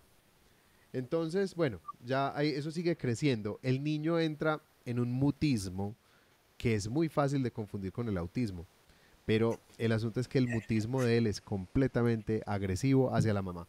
Es directamente una agresión hacia la madre. La mira con odio, no la deja hablar, no quiere reconocerla como mamá. Ella le dice di mamá y él responde de manera agresiva. Hasta que llegamos a ese punto en que ella le fractura un brazo a él. Ella le fractura un brazo con el mismo desespero que tiene, que ese niño a esa edad, que ya en ese momento tendría unos 5 años, más o menos. Un niño de 5 años que no ha controlado esfínteres, eso es un indicador o de altísima ansiedad o algo más. Ese algo más pueden ser muchas cosas, puede ser una forma de autismo. En este caso, era parte de esa estructura que se estaba formando en él. En esto Freud sí habló muy de frente del asunto del control de esfínteres. Él decía, cuando el niño aprende a controlar esfínteres, es el primer momento en que el niño recompensa a los seres queridos, que controla esfínteres cuando los quiere premiar. Y si en algún momento los quiere castigar, no los controla. Kevin decidió mantenerse en esa posición de controlar sus esfínteres, o más bien no controlarlos De no controlar. como forma de castigar. Castigaba a su madre todo el tiempo con eso. Y el acto agresivo de volver a hacer popó cuando la mamá acababa de cambiarlo, o sea, hago popó y la miro como, mira lo que te acabo de hacer, para que Ahí me te va. tengas, aquí te regalo para que me tengas que volver a cambiar. Y en ese momento ella pierde la paciencia y lo tira lejos. Y si ustedes se fijan, cuando él estaba grande y están hablando sobre la cicatriz, él le dice, ese fue el único acto honesto de tu vida. Cuando ella logró, soltó esa rabia en ese momento. Y en ese momento el niño de alguna manera vio una contrincante y vio, bueno, esta batalla me la ganó. Está bien, voy a controlar esfínteres por ahora, pero no va a ser la última batalla. Y siguió. Entonces, después de eso, vemos un padre que nunca funciona como límite, nunca. Ese padre nunca exige el respeto que la mamá se merece. Ese padre nunca le dice a ese niño, es que tienes que respetar las normas, es que, bueno, por ejemplo, el asunto de los esfínteres, empezar a motivar que eso ocurra, ese control de esfínteres. El papá estaba muy tranquilo con eso, con no, pues alumnos que se demoran más que otros. Pero es que cuando estamos hablando de control de esfínteres, que es un asunto tan necesario para entrar en sociedad, estamos hablando de que el ordenador social no ha funcionado. Y si se acuerdan, lo que hablamos del padre, el padre es ese ordenador social. Sí, Olga. Yo tengo una pregunta. Aquí se muestran en el niño rasgos que son como, lo sabemos por las películas de psicópata, no sentir culpa, ¿cierto? Crueldad con los animales, van mostrando como todas las señales que da supuestamente alguien que va para psicópata. Pero a mí me cuestiona mucho, porque jamás lo había pensado, la relación con la madre, que generalmente, y he visto películas de psicópatas donde quieren la mamá. Y por ejemplo, ¿cómo es que se llama la película esta del tipo que apuñala a la mujer en la ducha? Que tiene Psicosis. inclusive una locura Psycho. eso, con la madre. Psycho. Que inclusive la madre tiene hasta un esqueleto ahí, pues en fin, son gente como muy obsesionada con la madre. Y se viste de ella. Pero sí, entonces me cuestionó mucho esta película porque presentan un tipo que es un enemigo de la mamá, desde siempre, o sea, casi que desde que nació. Entonces eso Ahorita yo pensaba mucho en esta sección que habría dicho Freud, porque generalmente los niños, y sobre todo si son varones, son muy enamorados de la mamá. Y yo pensaba que un psicópata tenía una relación anormal, enfermiza, pero todo lo contrario, obsesionado con ella, queriéndose parecer a ella, en fin, una cosa pues anormal, por supuesto, pero no de esta manera como lo presenta esta película. Pues yo me acuerdo, mi niño de 4 años se quería casar conmigo, porque lo normal, o sea, lo que la gente considera normal porque es más frecuente, es que el niño esté muy enamorado de la mamá en esos primeros años pues de vida. Entonces yo creo que es como lo más fuerte y lo más impactante, como ese odio y ese desprecio tan constantes y ese estar enfrentado con ella. Y cuando él le dijo es el único acto honesto, es como si todo el tiempo la estuviera desafiando, usted realmente no me quiere, demuéstrelo, deje de fingir. Como si todo el tiempo la estuviera desafiando a ser ella misma y ella no se lo permitía. Entonces, o sea, me parece una relación madre-hijo muy extraña y bueno, no sé qué habría dicho Freud. Lo que pasa Tenía es mucha que curiosidad por saber qué ibas a decir tú. ahí volvemos a aquello de la función de madre y función de padre. Es como recordar, o sea, la madre no es mamá y el padre no es papá. Son funciones simbólicas. Aquí, ¿quién estaba intentando cumplir la función de padre? Ella. Ujú. El papá no. El papá estaba solamente con la parte del placer, el abrazo. Él era únicamente madre. Él nunca intentó ser padre. La mamá estaba intentando ser madre y padre. Le costó más esa parte de ser madre al principio porque no lograba conectarse con su bebé. Una vez que ella empieza a intentarlo, tiene que ser ella madre y padre. Y entonces el niño se está rebelando contra el ordenador social, contra el padre. Y el padre está en ella, porque el papá para nada es padre. Entonces esa parte es muy importante. Y lo peor llega cuando nace la otra hija, porque la relación de ella con la hija es linda desde el principio. Y él entra en una fase de celos. De hecho, cuando la niña nace, él empieza a tirarle agua de florero. Y antes de nacer, él está rompiendo unas crayolas en un acto de destrucción porque sí, ¿cierto? O sea, es un niño que ya está mostrando un montón de indicadores y llega esta otra niña a quitarle algo del poco reconocimiento que él estaba recibiendo. Y el único momento, y esto me pareció muy duro, el único momento en que él parece estarse conectando con la mamá es leyendo Robin Hood, que es de donde él saca la idea para la masacre que va a hacer. O sea, él le rompe a ella incluso el recuerdo del único momento feliz que tuvieron juntos. Se lo rompe con ese acto tan agresivo al final, porque ¿cuál es la intención de un psicópata como este? Aquello que es como su objeto de donde va a depositar toda esa violencia, es dividirla. Él no la mata a ella, pero la destruye. Es peor lo que le hace a ella que lo que le hace a todos los demás, porque él la destruye a ella para siempre. Todos los actos eran tratando de dividirla a ella. Dividirla por ejemplo, hacer popó y mirarla a los ojos. El momento de la masturbación en la ducha, mirándola a los ojos. Es un momento de quiero perturbarte, quiero dañarte, quiero que te sientas mal, quiero que te sientas sucia. Eh, entonces, todo esto forma parte de ese cuadro que lleva a ese momento bueno, ¿qué decía Freud con respecto a lo que hoy ya llamamos la psicopatía? Freud lo nombraba como la perversión. La perversión es cuando se pone todo el goce viene solamente de un objeto único que no es un objeto de deseo apropiado.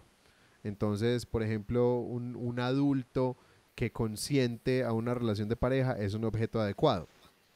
Pero entonces cuando hablamos de un pedófilo, es una relación con un niño que no es un objeto adecuado porque no es alguien que puede consentir. Cuando es una cosa, cuando es un cuerpo muerto, entonces estamos hablando de objetos que no son adecuados dentro de lo que conocemos como lo normal. Entonces volvemos al concepto de lo normal. ¿Qué es lo normal? Lo normal es una media estadística.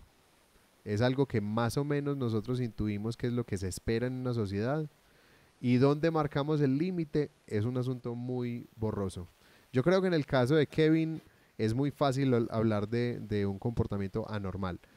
En psicopatología hablaríamos, en psicología hablaríamos de un comportamiento psicopático, Y lo psicopático es en sí mismo psico, la mente, el alma, patos, aquello que aberrante, ¿cierto? Por eso la patología viene de aquella aberración. Entonces, un psicópata es alguien cuya psiquis es aberrante, por definición. Es alguien cuya psiquis está buscando destrucción, está buscando la destrucción o la denegación del otro. Entonces, bueno, esto es como todo lo que diría Freud. Me pareció muy particular y un detalle increíble de construcción psicopatológica de este personaje que coleccionara virus de computador y que los Sí. dejara por ahí. Ah, ¿lo vas a encontrar? Ok. Es un acto requete agresivo. Destruyó tu computador y todos los computadores que entren en red con ese computador. Es un acto muy agresivo. Yo Oye, creo Que Rafa, que ponga I love you. aquí llegamos sí, yo creo que por aquí llegamos al final, porque también está el asunto de la crueldad animal como seña temprana, el afecto plano, él no es capaz de sentir empatía por nadie.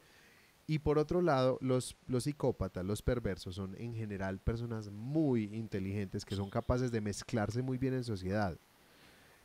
Son capaces de que no los encuentren. Y para la sociedad sería más fácil, y esto es algo que utilizan los psicópatas, sería muy fácil, no, la sociedad quisiera poderlos pensar como aberraciones, como monstruos. El problema es que son personas, y como son personas, eso significa que eso puede volver a ocurrir. Nos pasó con Hitler, nos pasó con Pablo Escobar aquí en Colombia. Es muy fácil pensarlos como monstruos. Cuando nos hicieron aquí una serie de televisión sobre Pablo Escobar, que no trataron de romantizarlo, mostraron todo su comportamiento criminal, también mostraron su familia, también mostraron que él quería a su hija y que él quería a su hijo y que él quería a su esposa y quería a su mamá. ¿Por qué? Porque todas esas cosas ocurrieron, ¿cierto? Eso no significa que él no haya sido el asesino sanguinario, corrupto que era. Era una persona que hizo un montón de daño a un montón de personas, que no le temblaba la mano para dar la orden de asesinar a miles, que así fue como lo hizo, pero al mismo tiempo era una persona que no era una perversión andando, no era una psicopatía andando, era un ser humano con un montón de facetas y entre ellas había una falta de empatía hacia el otro, había un afecto plano, había una incapacidad de sentir eh, remordimiento ante asesinar a miles de personas. Con Hitler pasó lo mismo, mandó asesinar a millones de personas, no le temblaba la mano. Entonces, si los pensamos como monstruos, no tenemos que cuestionarnos como sociedad qué podríamos hacer mejor. Pero si los pensamos como seres humanos, entendemos que eso puede seguir pasando y de hecho sigue pasando todo el tiempo. Hace unos años aquí en Colombia tuvimos a este asesino famosísimo, Garavito, que mató a ciento y punta de niños. Y me acuerdo mucho de una entrevista que le hicieron, que le preguntaron, ¿usted qué piensa de haber asesinado a 135 niños? Y él decía, 137. Orgulloso firmando su obra. Y es una forma de intentar dividir al otro. Esa gran meta, eh, el secuestro navideño de la hija, el atentado contra su ojo, el matarle a su mascota, son todos intentos por dividir a esa mamá que es la única que está notando lo que él está haciendo. Y ese círculo que de manera tan dolorosa él cierra al final, haciendo ese tiro al blanco que su mamá le había inspirado con el libro de Robin Hood y lo utiliza como el acto agresivo por excelencia. Ese recuerdo bonito que tenías conmigo, ese es el tema de mi asesinato. Rafa, yo tengo dos preguntas. Ujú. Si tuvieras a Hitler de frente, ¿podrías hacer algo al respecto?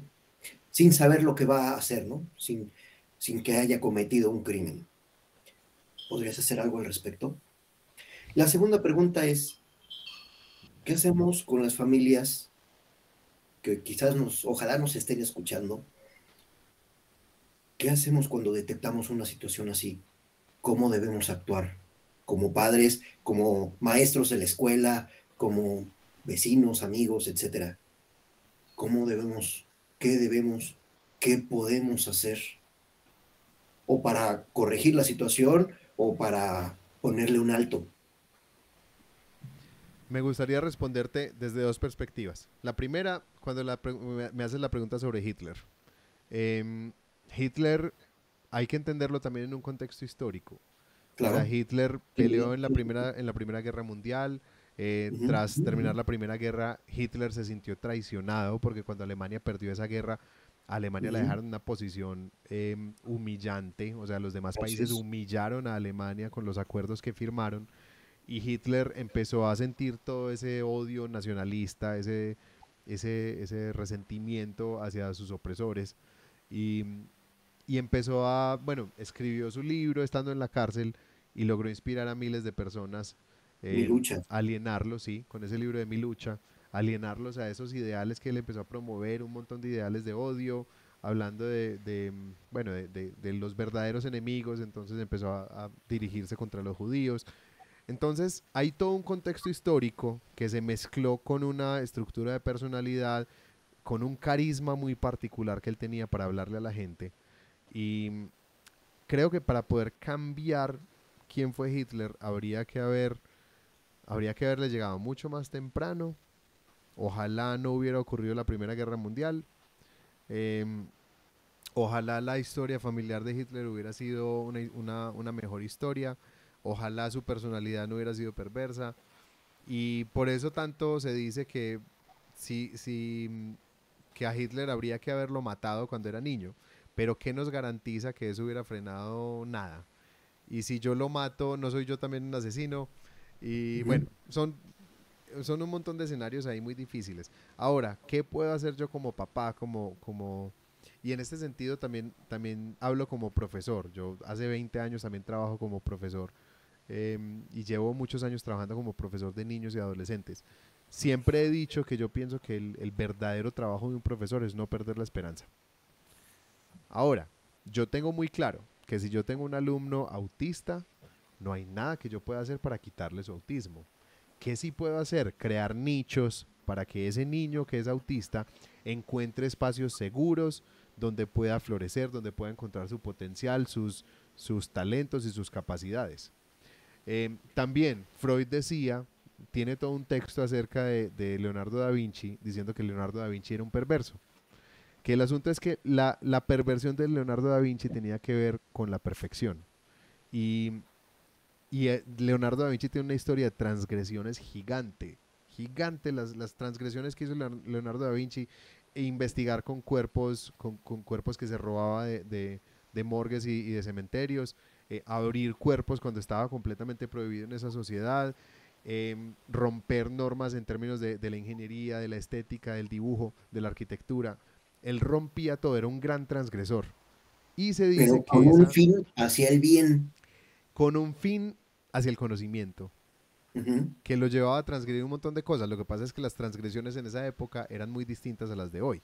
Pero Rafa, perdón, el perverso hace daño porque sí, no hay un propósito. No, sí hay un porque propósito. Hitler, por ejemplo, tenía supuestamente un propósito, la pureza de la raza y todo eso. Claro. Pero muchos perversos actúan y mirar a una niña y abusar de ella y matarla, escuartizarla, tirar los pedazos, en fin, cosas que ellos hacen que uno dice, ¿esto para qué? Porque una cosa es que un tipo diga, quiero que aquí haya una raza pura, todos arios, lo que sea, Sí. voy a robar a los judíos que tienen mucha plata y desde mi punto de vista no la merecen. Bueno, es un sistema de creencias. Sí. Pero hay casos en que el perverso, en cambio en el caso de Leonardo, pues él tenía un propósito. Pues Pero tenía, digamos, una visión. Y en el caso de la mamá, en el caso de la película que nos ocupa. Es que todos los perversos tienen un propósito. Lo que pasa es que los propósitos varían. No todo propósito perverso es criminal. Y es ahí donde se enmarca Leonardo. Leonardo no tenía un propósito criminal. Leonardo estaba tratando de avanzar la ciencia. Leonardo tiene a su nombre más invenciones que cualquier otro inventor de la historia, porque era un gran transgresor. No sé, pero no sé si eso implica que uno sea perverso, porque mucha gente ha hecho, bueno, una cosa diferente es que hubiera matado a alguien para poderlo abrir y mirar cómo eran los músculos para poder hacer realmente una escultura. Ya eso sí, ahí sí diría, bueno, es perverso, porque persiguiendo el conocimiento, pues hay personas que han hecho muchas cosas obsesivas y transgredido normas, y si no fuera así, pues no estaríamos donde estamos. Pues porque igual, pues hubo un tiempo en que la Tierra era el centro del universo, que no se podía decir que el universo era infinito, pues y esas personas transgredieron también porque dijeron, pero es que la Tierra es la que se mueve y cosas así. Entonces eran perversos por decir eso. No, No No todo necesariamente. transgresor es perverso. O sea, no todo el que se roba 20.000 Pues pesos es un por perverso, eso no. me parece extraño señalar a Leonardo de perverso porque Mm. transgredió normas, porque muchos otros científicos Es lo que, Sí, hicieron. pero yo vean, el Yo creo, no sé punto qué más... estaba haciendo. Yo no sé qué estaba haciendo el señor que dijo que podemos tomar leche de vaca. Debió haber tenido alguna perversión, pero No, no, no te pero refieras a cuidado, mí. no toda transgresión es una perversión y no sí, toda Exacto, perversión es una sociopatía.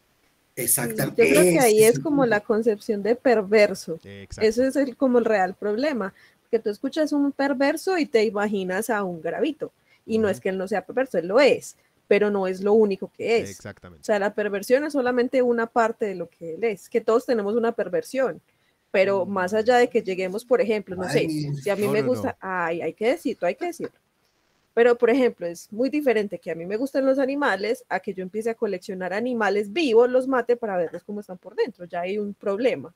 Pero Sí. otra cosa es que yo quiera aprender de animales. O sea, Vean, estamos hablando de dos niveles diferentes. si hablamos Ya. de, vean, hablamos lo que pasa es que el término perversión de manera coloquial está asociado a la maldad. Pero digamos que desde la psicopatología, no. Una perversión, por ejemplo, es una persona que solamente puede obtener placer sexual de un fetiche, de un objeto. Por ejemplo, solamente puedo obtener placer sexual de unos tacones. Entonces me voy robando los tacones de todas las mujeres que puedo o sencillamente compro tacones. Y ahí no hay, si yo sencillamente los compro, no hay una transgresión. ¿Cierto? No hay ninguna transgresión de la norma. Estoy viviendo una perversión que no me implica hacerle daño a nadie. Pero Había yo un... creo que no los compra, No, no, no. porque de alguna manera está vinculado como a la dueña y es una manera como de tener la dueña teniendo el tacto. Pues Pero es así que lo no, veo yo, no no sé, no toda soy psicóloga. perversión tiene que ver con la dueña, por ejemplo. Hay perversiones que tienen que ver con cosas muy desagradables, con excrementos, por ejemplo, que no tiene que ver con con quién los utilizó o quién los produjo. Es directamente con los excrementos. El problema con eso es que es la única forma en que pueden obtener placer sexual. Ese es el grave problema y es lo que los lleva de manera tan impulsiva a satisfacer eso. Y el perverso no ve límites. Los límites de la sociedad no le aplican a ellos. Y eso aplica para la ciencia, para el conocimiento, ¿cierto? Entonces, el caso de Leonardo es un caso de ese corte, no es un caso de transgresión criminal, a pesar de que en esa época sí era criminal lo que hacía. Pero hoy no lo veríamos como un criminal, sino como un genio. Pero esa genialidad tenía que ver con una estructura de personalidad perversa, con no ver pero aún así límites. castigable. O sea, si tú vas ahorita, sacas un cadáver del cementerio, sigue siendo un crimen y además Sí. es antihigiénico y demás. Pero en Pero este tú momento un tenemos punto que formas de sí. legitimarlo. O sea, él podría ir a estudiar anatomía en una facultad de medicina, ¿cierto? Él Ajá. podría hacerlo. Habría No formas se lo legítimas de permitirían. hacerlo. ¿Es posible? Es posible, porque oye, volvemos a esto que estás mencionando. Lo normal es lo que está en la curva, Sí, pero lo que sale de esa curva, lo que se va hacia las orillitas, eso es lo que llamamos los anormales. sí. Ok, ¿qué hacemos cuando encontramos un caso anormal? No sabemos, yo puse el ejemplo de Hitler, pero pudo haber sido cualquier otro. Sí. Llámale Pablo Escobar. Si tú sabes quién va a ser Pablo Escobar, ¿qué puedes hacer al respecto? Y Tú de a lo mejor nuevo, lo estás visualizando, ¿eh? Porque esas banderitas rojas que se van prendiendo, pero ¿qué puedes hacer al respecto? ¿Qué pueden hacer los padres que nos están escuchando que tienen una situación así? yo diría, lo primero es buscar ayuda, ¿cierto? Es lo Ujú, primero, hablar de los temas muy de ujú, frente, buscar ayuda. Pero por sí, otro lado, hay que tratar de crear nichos. Hay que tratar de crear nichos de manera que, o sea, no hay forma de controlar cosas que no están en nuestras manos. Yo no puedo controlar si mi hijo es autista o no. De la misma forma como no puedo controlar si mi hijo es ciego o no. No lo puedo controlar porque no está en mis manos. ¿Y cuál fue la razón? Nadie sabe todavía, entonces menos lo puedo controlar. Si mi hijo es perverso, tampoco sé por qué lo es. Y no tenemos todavía forma de controlarlo.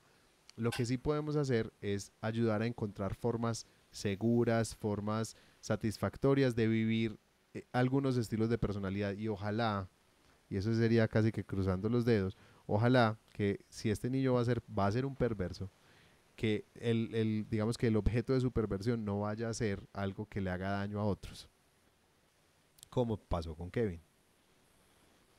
¿cómo lo detectas? ¿Cómo lo cachas? ¿Cómo O se sea, podría predecir? eso, hay indicadores de, por ejemplo, el afecto plano, la crueldad animal es muy común entre los niños que van a desarrollar una psicopatía o que desarrollan ese trastorno antisocial. Hay otro indicador anterior, lo que pasa es que es muy peligroso asociarlo porque este indicador puede desarrollarse sencillamente en una persona con un déficit de atención con hiperactividad, que es el trastorno oposicionista desafiante. Es un niño que no necesariamente va a desarrollar una conducta antisocial, pero el oposicionista desafiante puede más adelante convertirse en un trastorno antisocial, que puede más adelante ser una forma de psicopatía, pero puede no serlo también. O sea, no hay forma de simplificar este asunto. Es un asunto complejo, la personalidad es un asunto complejo y desde donde lo abordemos va a ser muy difícil porque desde la ciencia todavía no hay respuestas. ¿Yo qué diría? Hay que tratar de construir nichos, pero nada nos garantiza el éxito en ese sentido, porque nosotros las vidas de nuestros hijos no las tenemos bajo control. Podemos esperar que con nuestro cariño, que con nuestra crianza, nuestros valores, ellos, como decían ahorita, se mantengan como encarrilados, se mantengan sobre una buena ruta. Pero, por ejemplo, no los podemos mantener sobre nuestra ruta. Cada uno va a tener su camino. Y es acompañarlos a que ojalá sea un buen camino. Y finalmente siempre es una apuesta. Es una canica girando sobre una mesa. Sí. Ahora, ¿ustedes creen que lo habríamos hecho mejor? Yo sí tengo algo que decir, algo que yo sí creo que habría hecho mejor y es en la parte del final. A mí me cuestionó mucho la parte del final.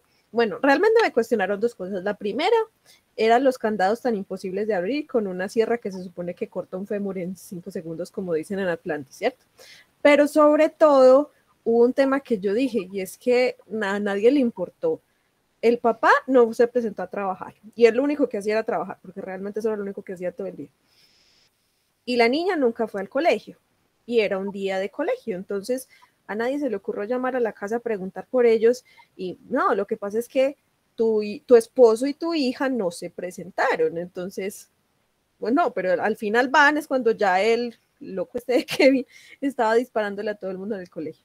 Entonces yo creo que yo lo que habría cambiado de eso sería que su primera señal de alarma fuera esa, entonces que ella fuera a la casa a buscar a su esposo y a su hija y se diera cuenta de eso. Y ya después hiciera una asociación con Kevin y saliera para el colegio para encontrar la escena. Ese sería el cambio que yo le haría y me parecería que quitaría un hueco tan grande como el que quedó ahí. Vale, me parece muy válido ese cambio. No lo había pensado. No. Bueno, yo que estoy metido con el cuento de la novela negra, y que a mí esta personalidad criminal me parece tan interesante y de alguna manera, o sea, digamos que el villano de mi novela negra, por lo menos de esta primera parte, porque la segunda ya viene, pero por lo menos la primera, el villano es esquizofrénico, entonces es completamente diferente. Pero yo pensando en el final de esta película, a mí de alguna manera me decepciona un poquito que al final él esté actuando ya como si hubiera un arrepentimiento. Y más allá de que sí tenga miedo, porque eso sí se lo creo, que tenga miedo. Sí, pero yo vi fue miedo de la cárcel. Sí. Pues porque por primera vez va a estar por su cuenta. Por primera vez la mamá no puede hacer nada por protegerlo. Él por primera vez se le rompe toda su coraza. Le da miedo la cárcel. Y le acepta un abrazo cariñoso a su madre. Y cuando realmente él, al parecer, lo que le daba placer era causarle dolor. Y dividir a su madre. O sea, yo personalmente, para escribir ese personaje y darle por completo el círculo, como ese cierre completo a él, hubiera hecho algo con ese personaje al final que hubiera dividido a su madre una vez más y lo hubiera cerrado ahí. O sea, si nos vamos a ir por la puñalada trapera una tras otra en toda la película, yo creo que la habría cerrado también con una. Hacerla más dolorosa todavía al final. Pero ¿no crees que eso fue causarle dolor a ella? Mostrarle que tiene miedo de ir a la cárcel. Pero mostrarle que, o sea, yo no sé, pero si él actúa como no me importa esto, uno diría, bueno, va para allá y no le importa nada, no siente nada, entonces de pronto no le va a ir tan mal. Pero si él le muestra, ay, no, es que ya, ¿qué voy a hacer? Que no me puedes cuidar, o sea, ya Ya También sé. es una manera de angustiarla a ella, hacerla sentir, ay, pobrecito mi hijo, ¿cómo va a sufrir en la cárcel? Tiene miedo. Mm. Pues yo lo vi así, ¿Sabes lo qué? vi como, ¿Sabes qué hubiera hecho yo en ese momento? Porque me parece que ese es un momento donde él de alguna manera sí muestra emoción, que es el primer momento en que lo hace. Puede ser una actuación como o sencillamente estoy tratando de generarle dolor. Pero entonces aquí estoy pensando de, bueno, un perverso, alguien con esa maldad que hubiera podido hacer. Hubiera podido sencillamente cuando mató al papá y a la hermanita, que la hermanita no apareciera. Y después de 2 años en la cárcel le dice a la mamá, cuando salga yo te cuento dónde está ella. sí hubiera sido terrible. Eso hubiera sido terrible. La Sí. dividiría por completo y quedaríamos en la audiencia. No. Claro. A mí lo que me faltó fue, porque los actos de crueldad, cuando estaban como tan dirigidos así hacia la mamá en los momentos más tiernos, hacia la hermanita, pues toda linda, era muy cruel, era muy duro. Y me faltó eso con los compañeros también. O sea, hubo muy poquito de colegio Sí, nada. y a mí me hubiera gustado algunas escenas en el colegio donde estuviera la inteligente, o sea, gente con mucho futuro que de pronto él pudiera envidiar y quisiera destruir Sí. porque son la clase de cosas que les gusta truncar, ¿cierto? Como y eso justificaría mucho más el odio hacia ella, porque si yo tengo un hijo brillante que tiene un futuro tremendo y llega este otro y me lo mata, pues seguramente el odio y la rabia pues serían terribles. Eso fue lo que me hizo falta a mí. Cuando Sí. él llegó a hacer lo que hizo en la escuela, yo decía, bueno, y pues en la casa hay mucha interacción y uno sufre mucho ahí, pero cuando en el colegio uno no sabe a quién mata ni por qué, entonces no es, sí es horrible, pero podía ser peor. Me hiciste acordar del muchacho que viene a saludarla a ella. La única persona que es amable con ella, el muchacho en silla de ruedas, que Mm, para ella es un momento más de castigo. Cuando él viene a hablarle Uy, a ella amablemente, a preguntarle cómo está, él diciendo, bueno, existe la posibilidad de que vuelva a caminar, y ella sencillamente lo recuerda a él en la camilla con una flecha, sabiendo que este fue lo que hizo su hijo, se vuelve un mm, momento más de castigo para ella. Es muy dolorosa. Sí, sí. sí, Carlos, ¿qué Yo hubieras me quedé cambiado? con una duda muy fuerte. Esto pasa cuando el niño tiene 18 años. Digo el niño porque pues 17.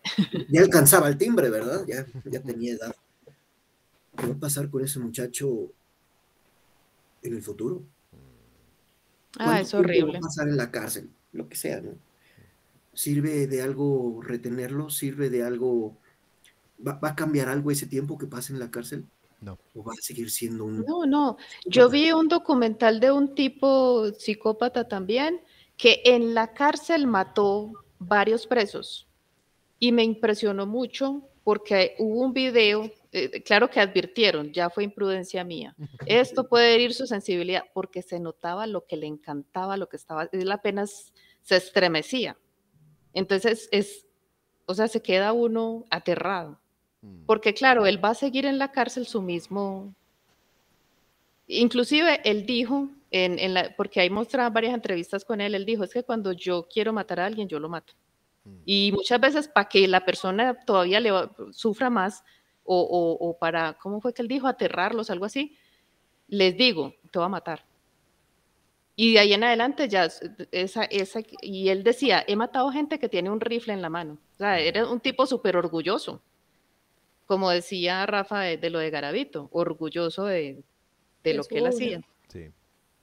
Esa era su gran obra, Y ¿cierto? fíjate cómo los dividía antes de matarlos. Ujú, Muy impresionante.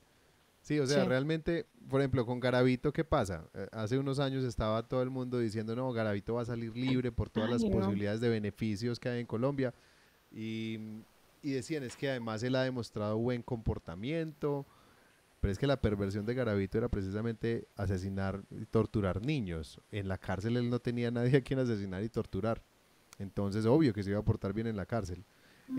Pero ¿qué salía a decir? Pues todo el mundo, los expertos salieron a decir, inmediatamente salga, si a él lo dejan salir libre, va a empezar a violar y asesinar niños otra vez. Él puede haberse Eso iba. convertido al cristianismo, no, lo que sea que haya hecho, pero hay una tendencia irrefrenable en él, que es aquello que le genera placer, y es lo único que se lo genera, y es violar y asesinar niños.